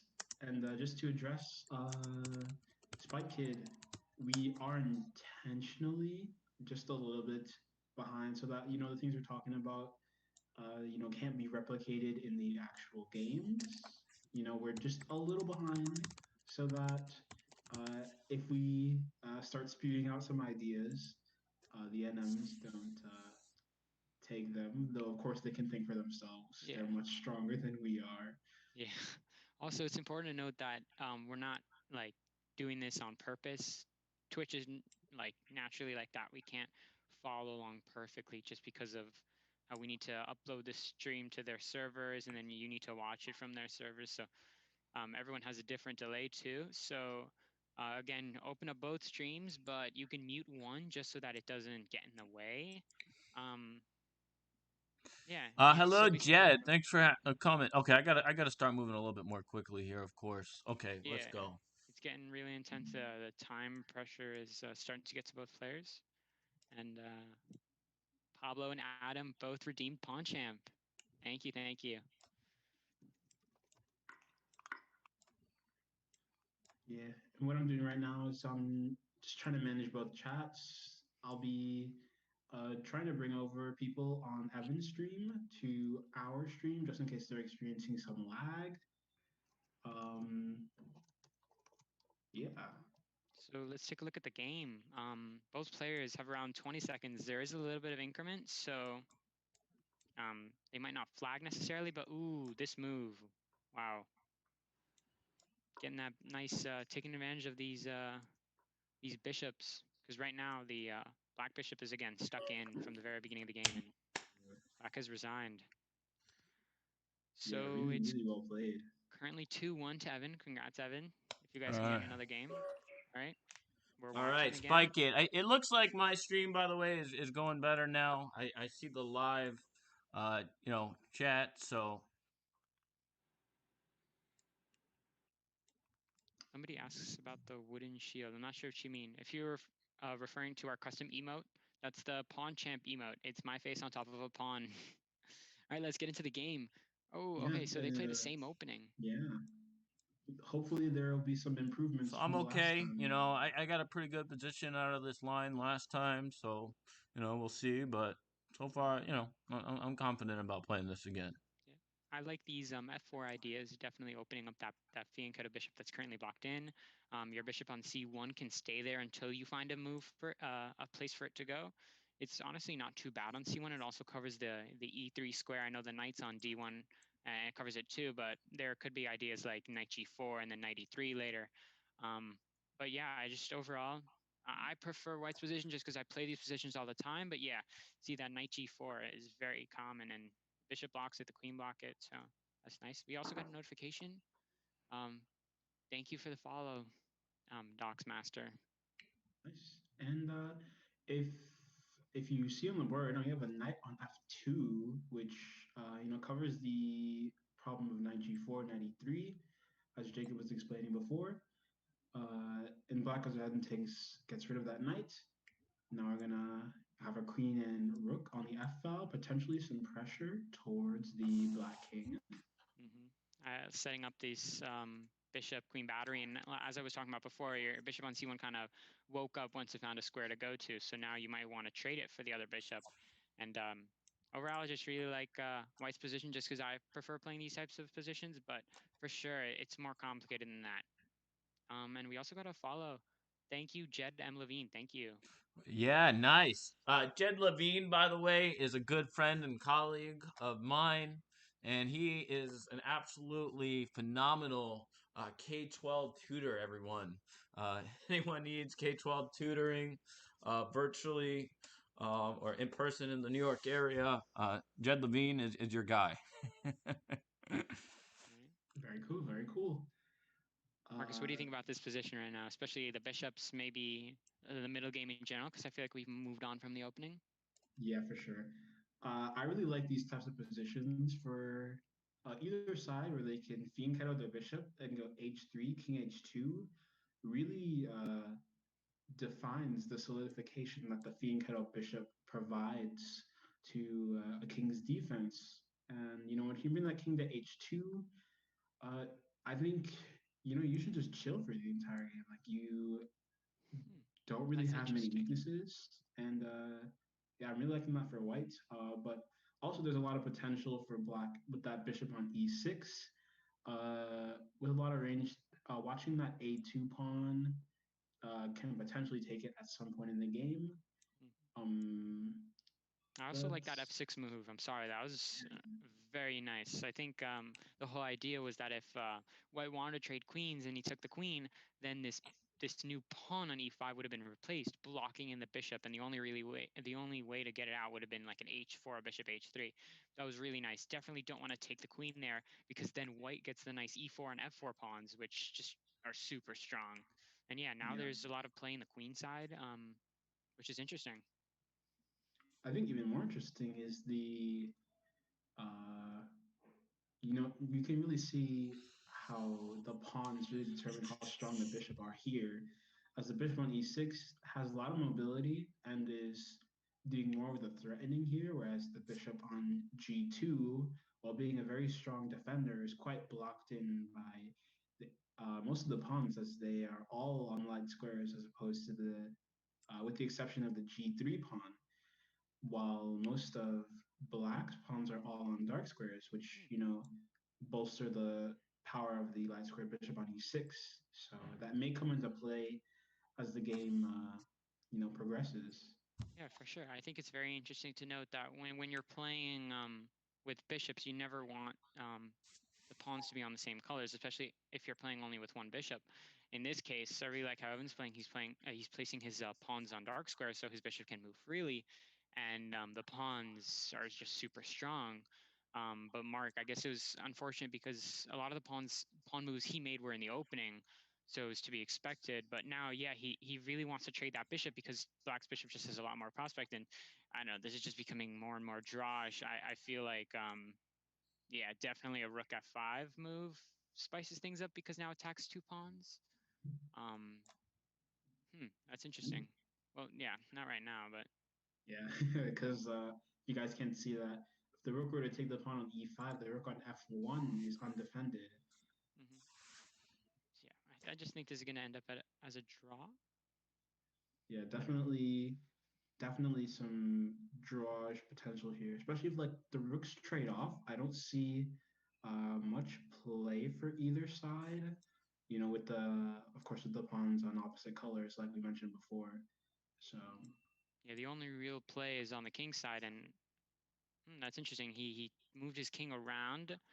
There could be some ideas like this. Wow, Mike Ellenbogen is in the house. Welcome, Mike Ellenbogen. Seriously, so great to have you. I also Jet asked a question: are the moderators on the Brooklyn Tech chess team? I think the ones that are currently on, there are a few from Brooklyn Tech and a few from Murrow. Um, so yeah, they're just friends of ours, not necessarily on the chess team, just good friends. They're taking cleaning up in chat, so thank you guys for doing that. Um, oh, the commentators. Oh yeah, so I'm from Brooklyn Tech. I'm a senior at Brooklyn Tech in the math major. Marcus, if you want to quickly introduce yourself for the new viewers. You yeah, have for sure. majors at Brooklyn Tech? Yeah, we do have majors. I can touch on that Oh, after. wow. That's kind of cool. I didn't know that. All right, Yeah. Marcus. And before I introduce myself, I just want to say really interesting how we went from having a quite drawish Yeah, not looking standoff on good the for me F now. I file relaxed a to little bit too much. That was a problem. Yeah, now it's a yeah little bit the complicated because of the white rose. And yeah Marcus, if you can just quickly introduce yourself, because I know these moves might be a little bit on the obvious side for both players. yeah for sure. Yeah, so my name is Marcus. I go to Edward R. Murrow High School. And yeah, as Jacob said before, we got some mods from both schools. Of course, really making up what Brooklyn chess primarily represents, which is that union of both Tech and Murrow. So, and wow, you can see Wow, forcing the White has trade. made really big comeback. Now Yeah, we've got two pass pawns. and I'm predicting a 2-2 after this. I think Mark is very good at his end games. And just to quickly touch on um, the major system at Brooklyn Tech. Yeah, I think we're the only specialized high school with majors. Definitely the only one in New York City. It's not very common. In our last 2 years at Tech, we choose our own major. I mean, we choose at the end of, in the middle of sophomore year, but we are in those majors for the last 2 years of our high school career, and we just take more specialized courses. So Mark, for example, is a Match is junior right 2-2, now. by the way, just so you know. Yeah, it's 2-2. It's 2-2. Um, Mark is a junior right now at Tech. He's in the finance major, and I'm in the math major. So that's just something interesting about us. And again, they're playing the same opening. Um, both players have won and lost with black and white, which is interesting. Yeah, I can't relax in those positions. Honestly, it was kind of silly chess with Felix. I was just like, it's gonna be a draw at this point, and then, before I knew it, I was completely dead. So, yeah, that Yeah. was a little silly on my part, but it's all good. 2-2. It's basically like the match just started. Essentially. Mhm. We're almost halfway through, and it's tied, which is good to see. I mean, it's a very close match. And yeah, somebody asked for an affiliate. We are. Yeah, and Glenn by the says way, that you. big props to BK Chess. They made an affiliate very, very quickly. They did a really nice job marketing their stream. Honestly, it took us several months to get it, and they did it in like 2 weeks. So like very impressive actually. Thank you so much. Somebody, I mean, not somebody didn't ask. Somebody said, Mark's friend Len actually said, Mark better win. So Mark, Len is rooting for you, and he says that you better win. And then Lucas asked what we do in the math major, so I can touch on that for like 30 seconds. Junior year, we have some specialized courses. We take number theory and graph theory for one semester. I mean, sorry, both semesters, and we take a math research class. So we have a double period for the entire year with a very nice teacher who really helps us out a lot. And our senior year, we have a lot of mandatory APs, and we also have a linear algebra class. So we take AP Stats, AP Calc BC, AP Macroeconomics, and linear algebra. Um, yeah, thank you so much, Spike Kid. Yeah. Yeah, getting so many followers in 2 weeks. Thank you, thank you. Spike Kid is a great kid. Yeah, he's super nice. He's been in our Oh. virtual summer camp. So by the way, guys, we just announced we have a virtual winter break camp coming up in a few weeks. And then we have our virtual winter class series for all ages and skill levels. So we've got Whoa. something for everybody. And just looking at the game, that got super interesting. White made some very nice moves with the knight, kind of forcing their way onto f7. And then I think Black found a really nice move. They both traded queens, and now White is just up a pawn. And I think it's very similar to our first game, except instead of it being super closed and better for White, now it's kind of open and better for White. Not only is there a backwards pawn on e6, but I really like White's pawn structure, and their pieces are very solid. The rook on a8 is asleep. The bishop is kind of blocked in on c8. So this could be tricky for Black. Not only are they down material, but they're kind of in a more passive position. Yeah, for sure. And earlier in the game, we saw another bishop g6 check. I don't know, Mark, that may be your poison. What's up with that? Yeah. And I don't I want think us to be. I did win the first game where we had that bishop g6. It could be psychology, make him think he's better. You know? Maybe, And maybe. Mark, I feel like we're talking a little bit too much. Maybe you can talk about how you got into chess. I know we touched on that when you joined us on our channel, but maybe talk a little bit more about I don't know when you got into chess, some big chess moments in your chess career. Well, how I got into chess is pretty simple. I just my dad picked up a board one day and was like, "Okay, let's play this," and that's basically how it started. If you want to talk about big moments, obviously, becoming a national master was a huge moment for me. But I need to defend this position really quick. Yeah, and thank you so much to Diamond Miner for the sub. And yeah, Real 64 Squares, the chat is off topic, but they're just joking around, and there are a few people here who are actually enjoying, or maybe everyone is enjoying, but a few people are definitely thanking us, and thank you so much. I mean, Marcus and I are learning, and we're trying to get better. And yeah, sorry to cut you off, Mark. You want to talk about big moments? Obviously, becoming a national master was huge for me.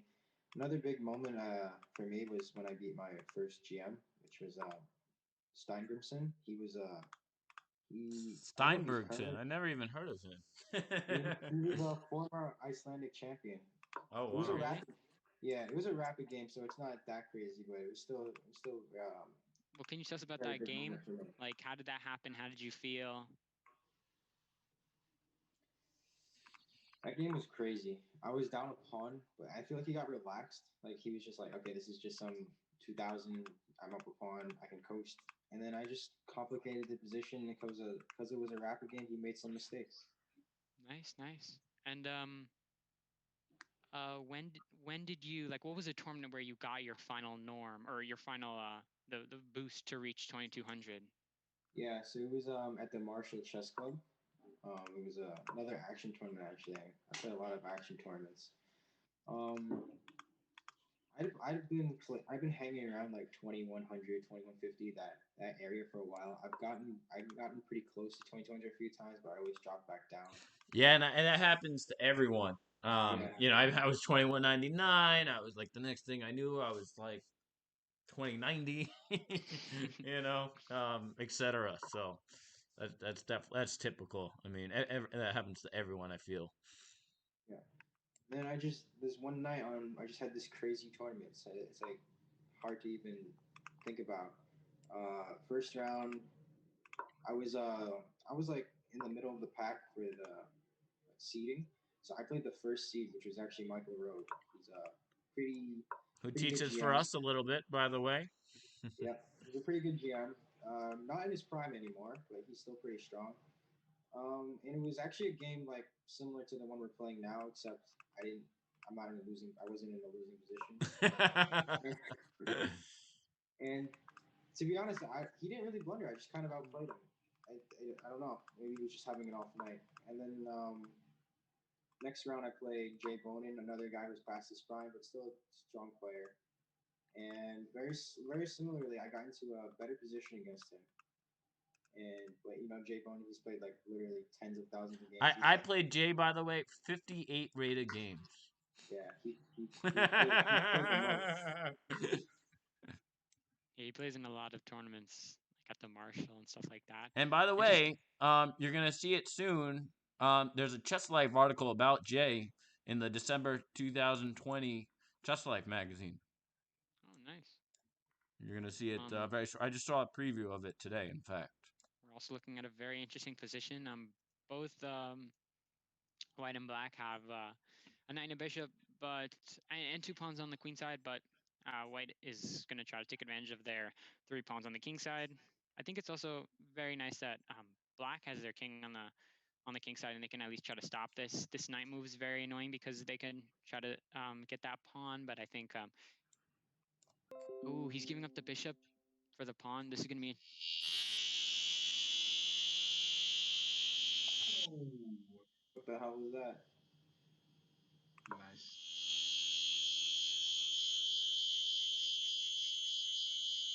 Jacob, you good there? Yeah, Jacob. Oh, I don't think he can talk. Okay. Jacob's having some mic issues. For a second, I thought my bishop was forked. I was like, wow. That would be, yeah, that would be so I, funny. I hallucinated for a second that I blew this. Luckily, it was just a hallucination. Yeah, so I think we're having a little bit of tech difficulties, but the stream should be okay.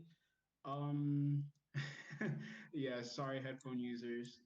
But you know what? While Jacob reconnects, ooh, yikes! Bishop F5, picking up the knight on B.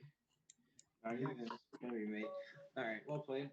Ooh, yeah, but while Jacob fixes up, And by the way, as a reminder, everyone, if you're watching the Premier Chess stream, please do watch twitch.tv/bkchess. And if you're watching twitch.tv/bkchess, please do turn on twitch.tv/premierchess.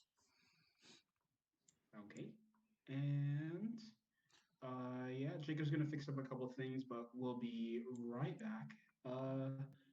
But yeah, so while you guys play some games, let's shift the focus from commentating into a couple questions. Uh, Evan, I mentioned in the And by beginning, the way, you you can watch the stream on Premier Chess. That stream is working well. yeah. So yeah, Evan, to ask you some questions, I mentioned in the beginning of the stream that it was interesting that we're kind of bringing, some of the older generation with the newer generation as you are an adult.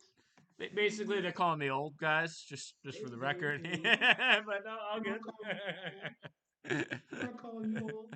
We're just saying that, our I'm giving you a hard understanding. time. That's Yeah, my of job course.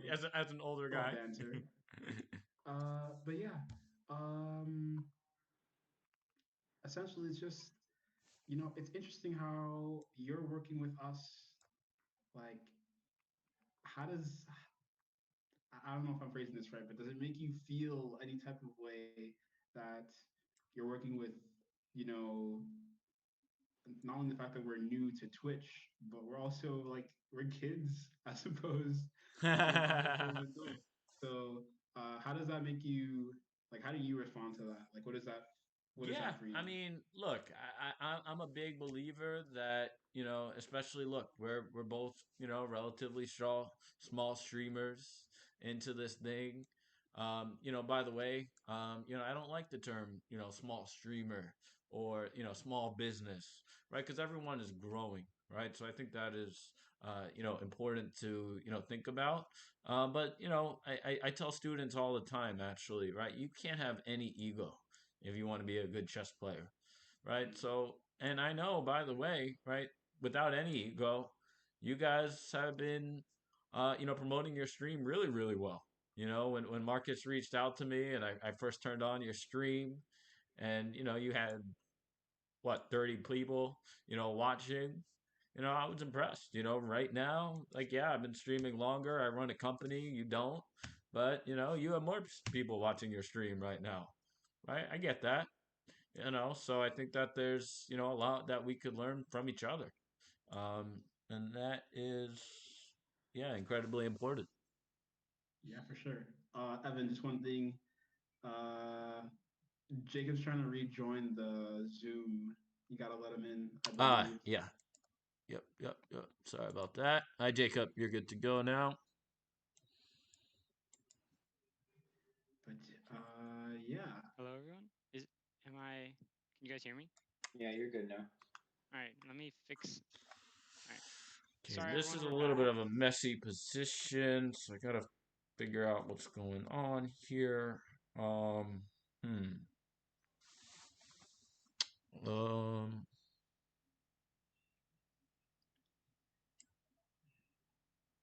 I know what happened.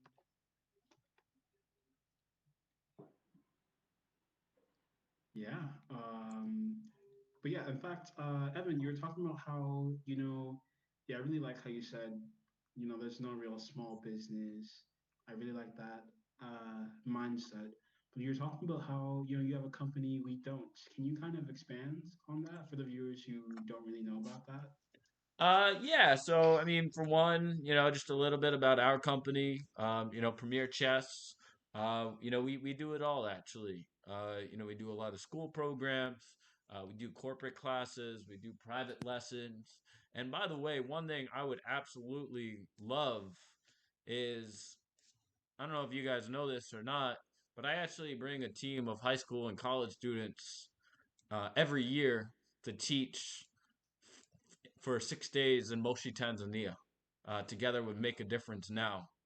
And it would be awesome if you guys could potentially actually participate in next year's trip.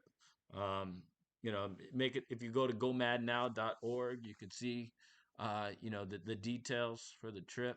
Meanwhile, I think tactically he's just crushing me here. Maybe I could escape this. I don't know. But yeah, it's an amazing time, and yeah, we bring a great group of high school and college students to Moshi, Tanzania, right by Kilimanjaro. Yeah, That's nice. that's great.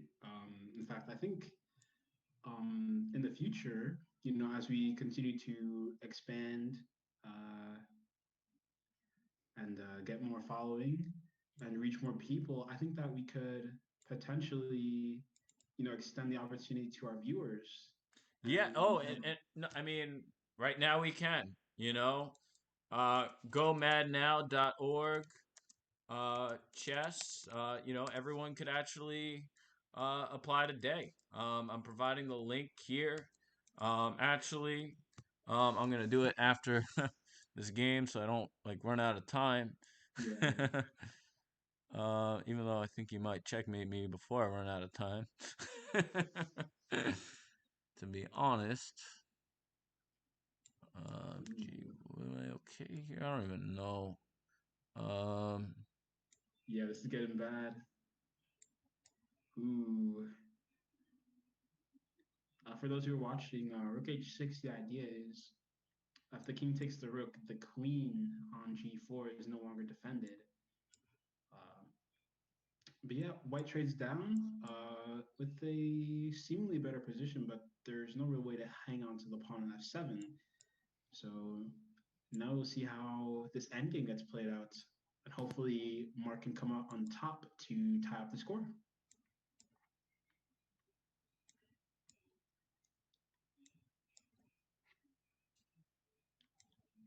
Question for Evan. When are you going to that will bring? be July 11th to 18th, 2021. I just gave the link on my chat. If you don't mind, maybe give it on yours as well. We definitely appreciate that. Yeah, I can take care of that. I mean, I should be able to. Okay, y'all. Just through the link in chat that connects to what Evan was just previously talking about. Again, thank you Yes, for. would absolutely love to have, wow, if we could get even one person from, everyone who's watching tonight there, that would be, wow, absolutely incredible. Yeah, that would be great. And another question for you in our chat. Evan, would you ever play in our Friday tournaments? Yeah, I would absolutely, I mean, it might be a little bit difficult for now, but, one day, absolutely, for sure. Yeah, perfect. And the same way you're invited, everyone here is invited to come play on either of the streams. As you said before, the Brooklyn Tech and Murrow tournaments are not exclusive to Brooklyn Tech and Murrow students. They're actually open to all players in the chess community. As we said, furthering our initiative, we just want to bring more chess to all of you guys. So, of course, uh, all of you have access to it. All right, and he offers a draw. Wow, I escaped. That one was difficult. Wow. I mean, I was not expecting to escape that one. I truly was not. That was like, wow. That was definitely nail biting. That's for sure. I mean, wow. Wow, wow, wow, wow, wow. I'm definitely getting some praise in the chat, Evan. They're applauding you for escaping that position. And by the way, again, if you're watching on BK Chess right now, please do go to Premier Chess. And if you are watching on Premier Chess, go to BK Chess. C takes, C takes. All right, let's go. F6. So he's playing a different line of the French now, I believe.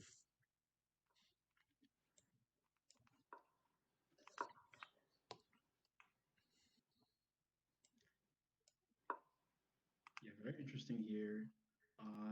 Sort of similar try from the last few games. However, Mark has managed to castle, so there will not He's be any scared bishop. now of Queen G6 checks. I mean, Bishop G6 checks. He's finally made it out.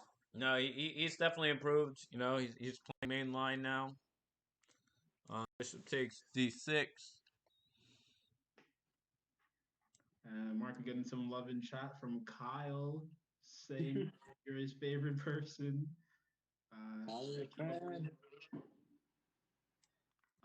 Guys, if you're just joining, we are currently doing the National Master Showdown. It'll be a 10-game battle between National Masters Evan Rabin, who's playing with the white pieces right now, and Mark Dodona playing with the black pieces right now. Currently, it is 3.5 to And he sacks the...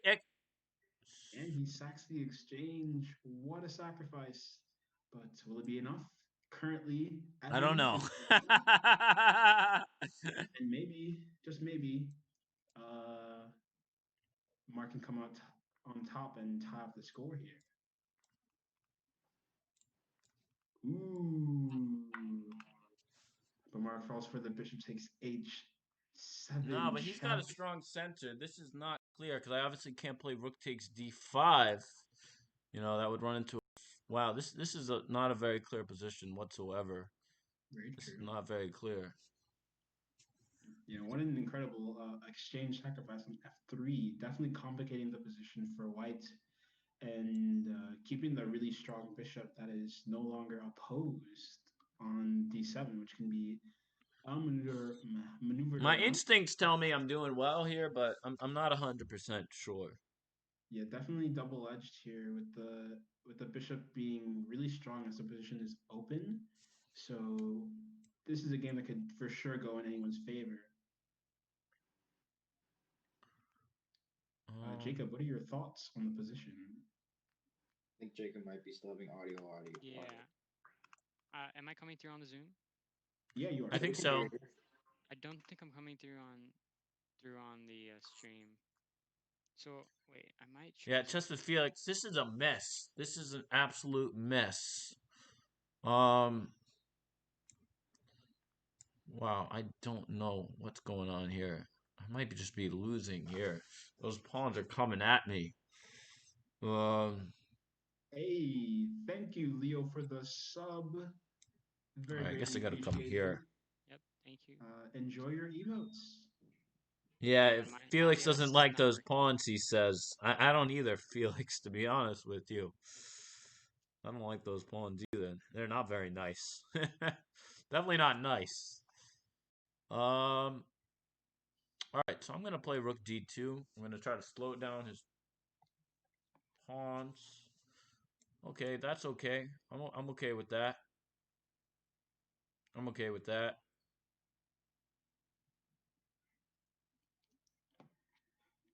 Yeah, as we see, position getting even more complex as time goes on, and white willing to sacrifice the exchange back. I mean, I had to consolidate. I couldn't be greedy here. I could not be greedy. I could not be greedy. The question is it enough? Can white come through? Well, I think it's an equal position, which I'm okay with. You know, I'm up in the match right now, so a draw is not bad.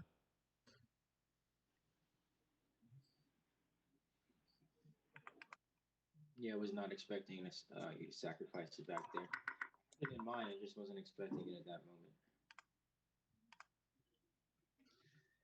Yeah, definitely. If we can, maybe after this game, we'll take a 2-minute bathroom break. Right, yeah.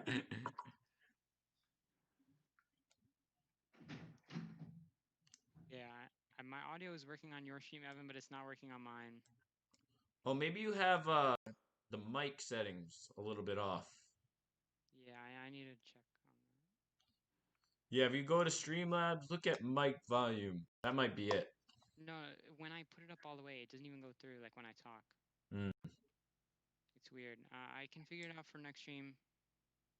I don't know. Well, luckily you have 3 people doing commentary, so Yeah, yeah. I'm writing solo. And thank you. I know My my friend stream. Felix, by the way, on my stream says, "Nice escapes. You are like Houdini." Yeah, it was very interesting. I mean, well, again, let's not jinx it. You know, I learned from the first game of this match. You know, it's not over until the fat lady sings. Yeah, definitely. You know, and actually Answer another some game too questions. where I thought it was just a draw, and you know, he pulled something out, and that's Magnus Carlsen style, by the way. You know, Magnus Carlsen very often has these like just what you think are dead equal positions, and he just, you know, keeps playing chess and makes something happen. Yeah, for sure, for sure. Sorry to cut you off there. I'm just gonna see if my mic works. Is my mic working? I hear you. No, I understand. I'm looking at my stream. Oh, sorry. Stream, let us know in the chat if you can hear. No, And they yes, can't. They can't. we are good. So welcome back, Oh, it is. Jacob. It is working. When Yay! It's working. Oh, okay. And Thank you, everyone, again. yeah. My mic just got kicked out of Streamlabs, so I couldn't even. Oh yeah, in the break we can play bullet. Thank you, everyone. Yeah, for sure. This is super unfortunate, but I think we pulled through. Thank you again for understanding. Thank you, Evan, for and Marcus for taking control. Thank you, Yvonne, for coming. I'm sorry, I forgot to shout you out. I saw it though. Thank you, Chess with Felix, for understanding. Thank you, Spike Kid. Everyone's been so nice, so supportive. Thank you again. Yeah, and by the way, again, if you're watching the BK Chess stream, please do check out Premier Chess. And if you are watching the Premier Chess stream, of course, make sure to check out and follow BK Chess. Yes, of course. And Jacob, just letting you know, chat is saying there is a little bit of static, just to let you know. But some questions in chat. A lot of people concerned about this mysterious Wang Chen. Uh, no need to worry about Wang Chen right now. Maybe we'll get him on as a guest.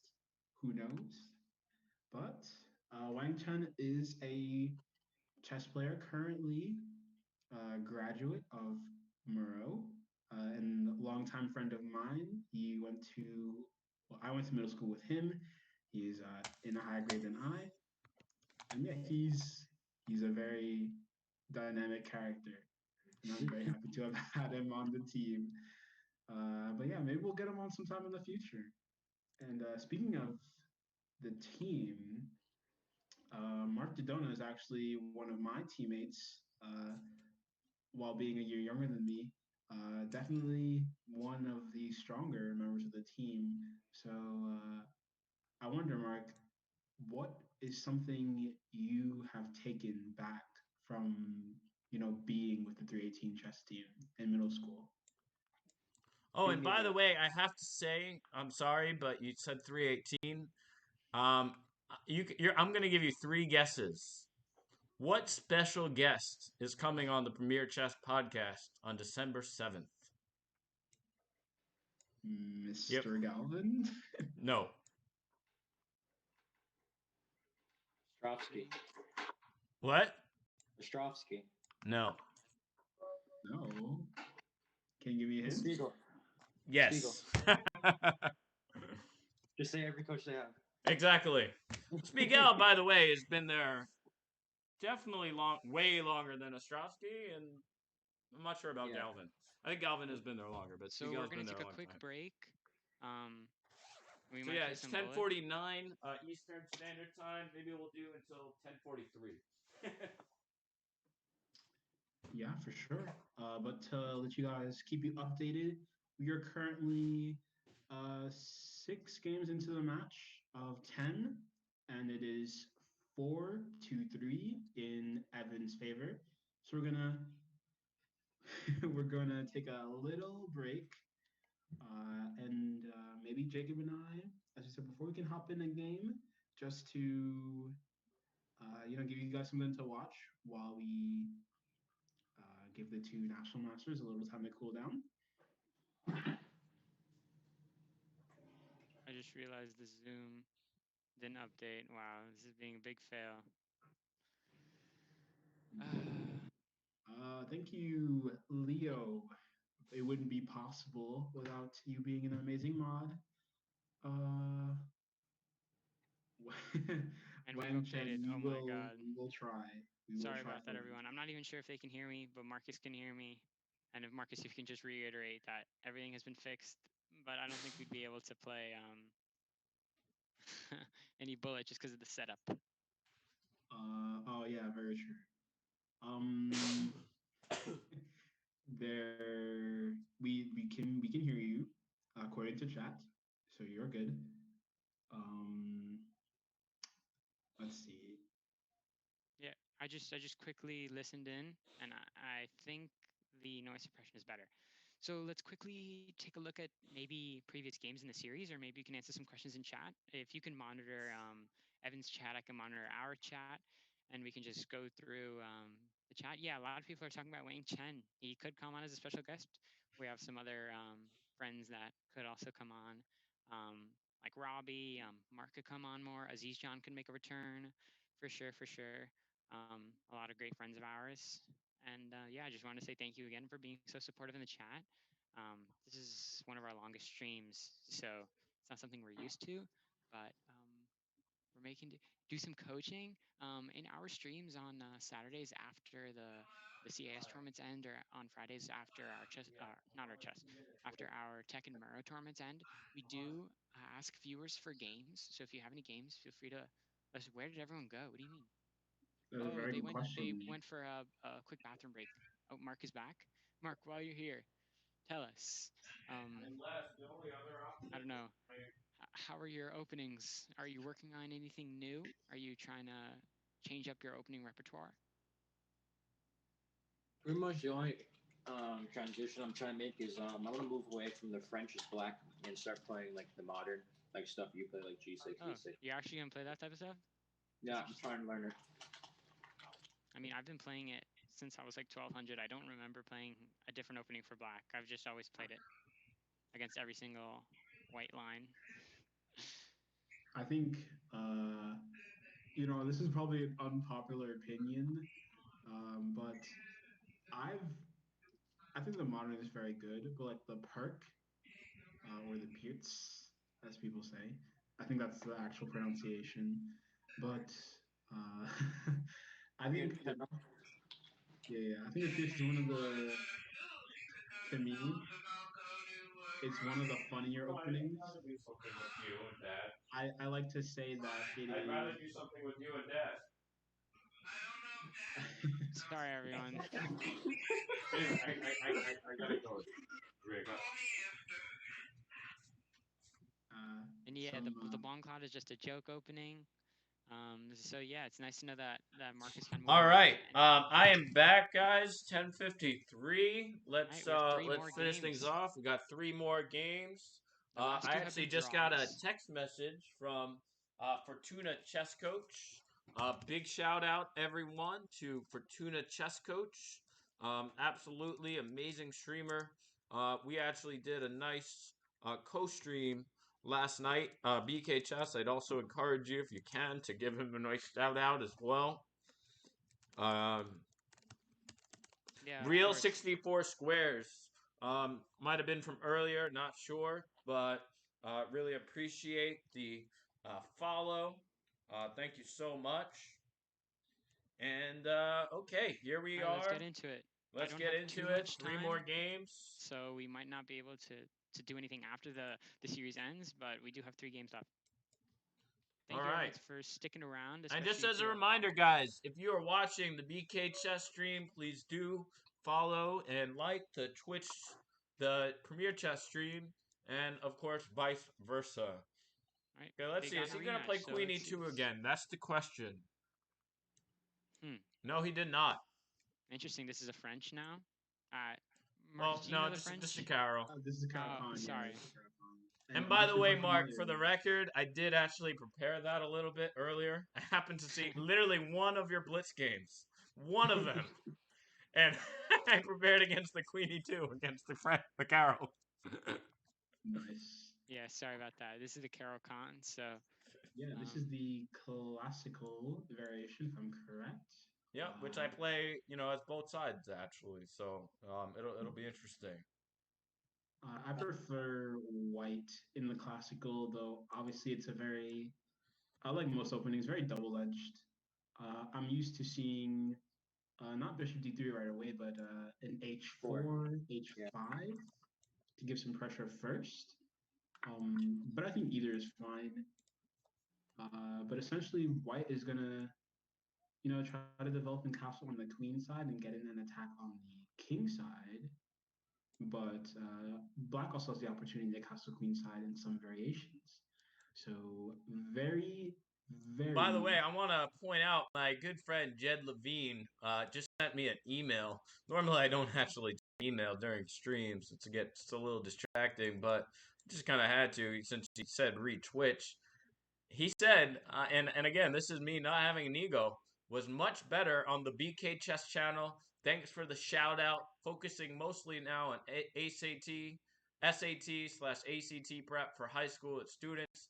Onward and upward. Jed Levine, founder and lead teacher, Step Prep tutorial services. So I do not have an ego, and he liked your stream better. So here we go. Very cool, very He cool. said, yeah, great high school kids. thank you. We're just getting into it, and we're always improving. And our next stream, for those wondering, is going to be this Friday. I know it's going to be Thanksgiving weekend, so I know a lot of high schoolers and middle schoolers and just people in school have that weekend off, and so they can definitely play in our tournament from 5:30 to 6:30. We're going to have our Tekken Muro tournament. I think our fifth, maybe fourth. Our last two have been absolutely insane. This is our fifth. Our last two were insane. We had a lot of high rated players. We had over 10 players rated over 2,000. Last tournament, we had a first place was actually a 2,400 unrated player, which was very interesting Oh from wow! Stony Brook University. He doesn't have a USCF, but he plays very strong chess, and he was berserking a ton. So that was very nice to see. And I'll be streaming tomorrow. By the way, actually, if anyone is up, I'll be streaming an early lesson probably.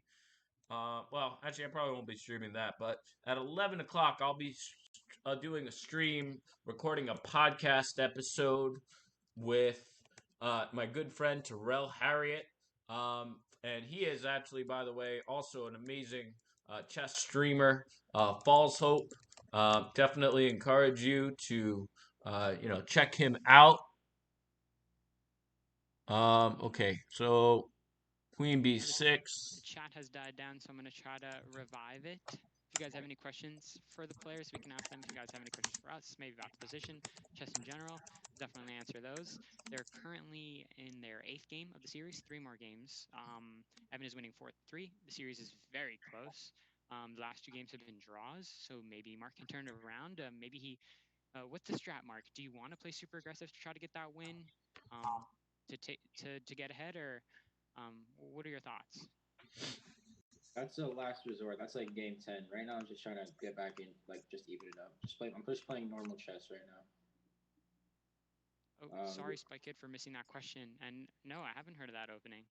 And Alex, good job on collecting those BK points. I'm curious. What question did Spike Kid ask about? He asked if we've heard of the "You Can't Get Me" opening. Wow. Yeah, he's my student. He's asked me like all sorts of open. I don't. Most of the time, I don't know the answer. Most of the Yeah, time, I don't know.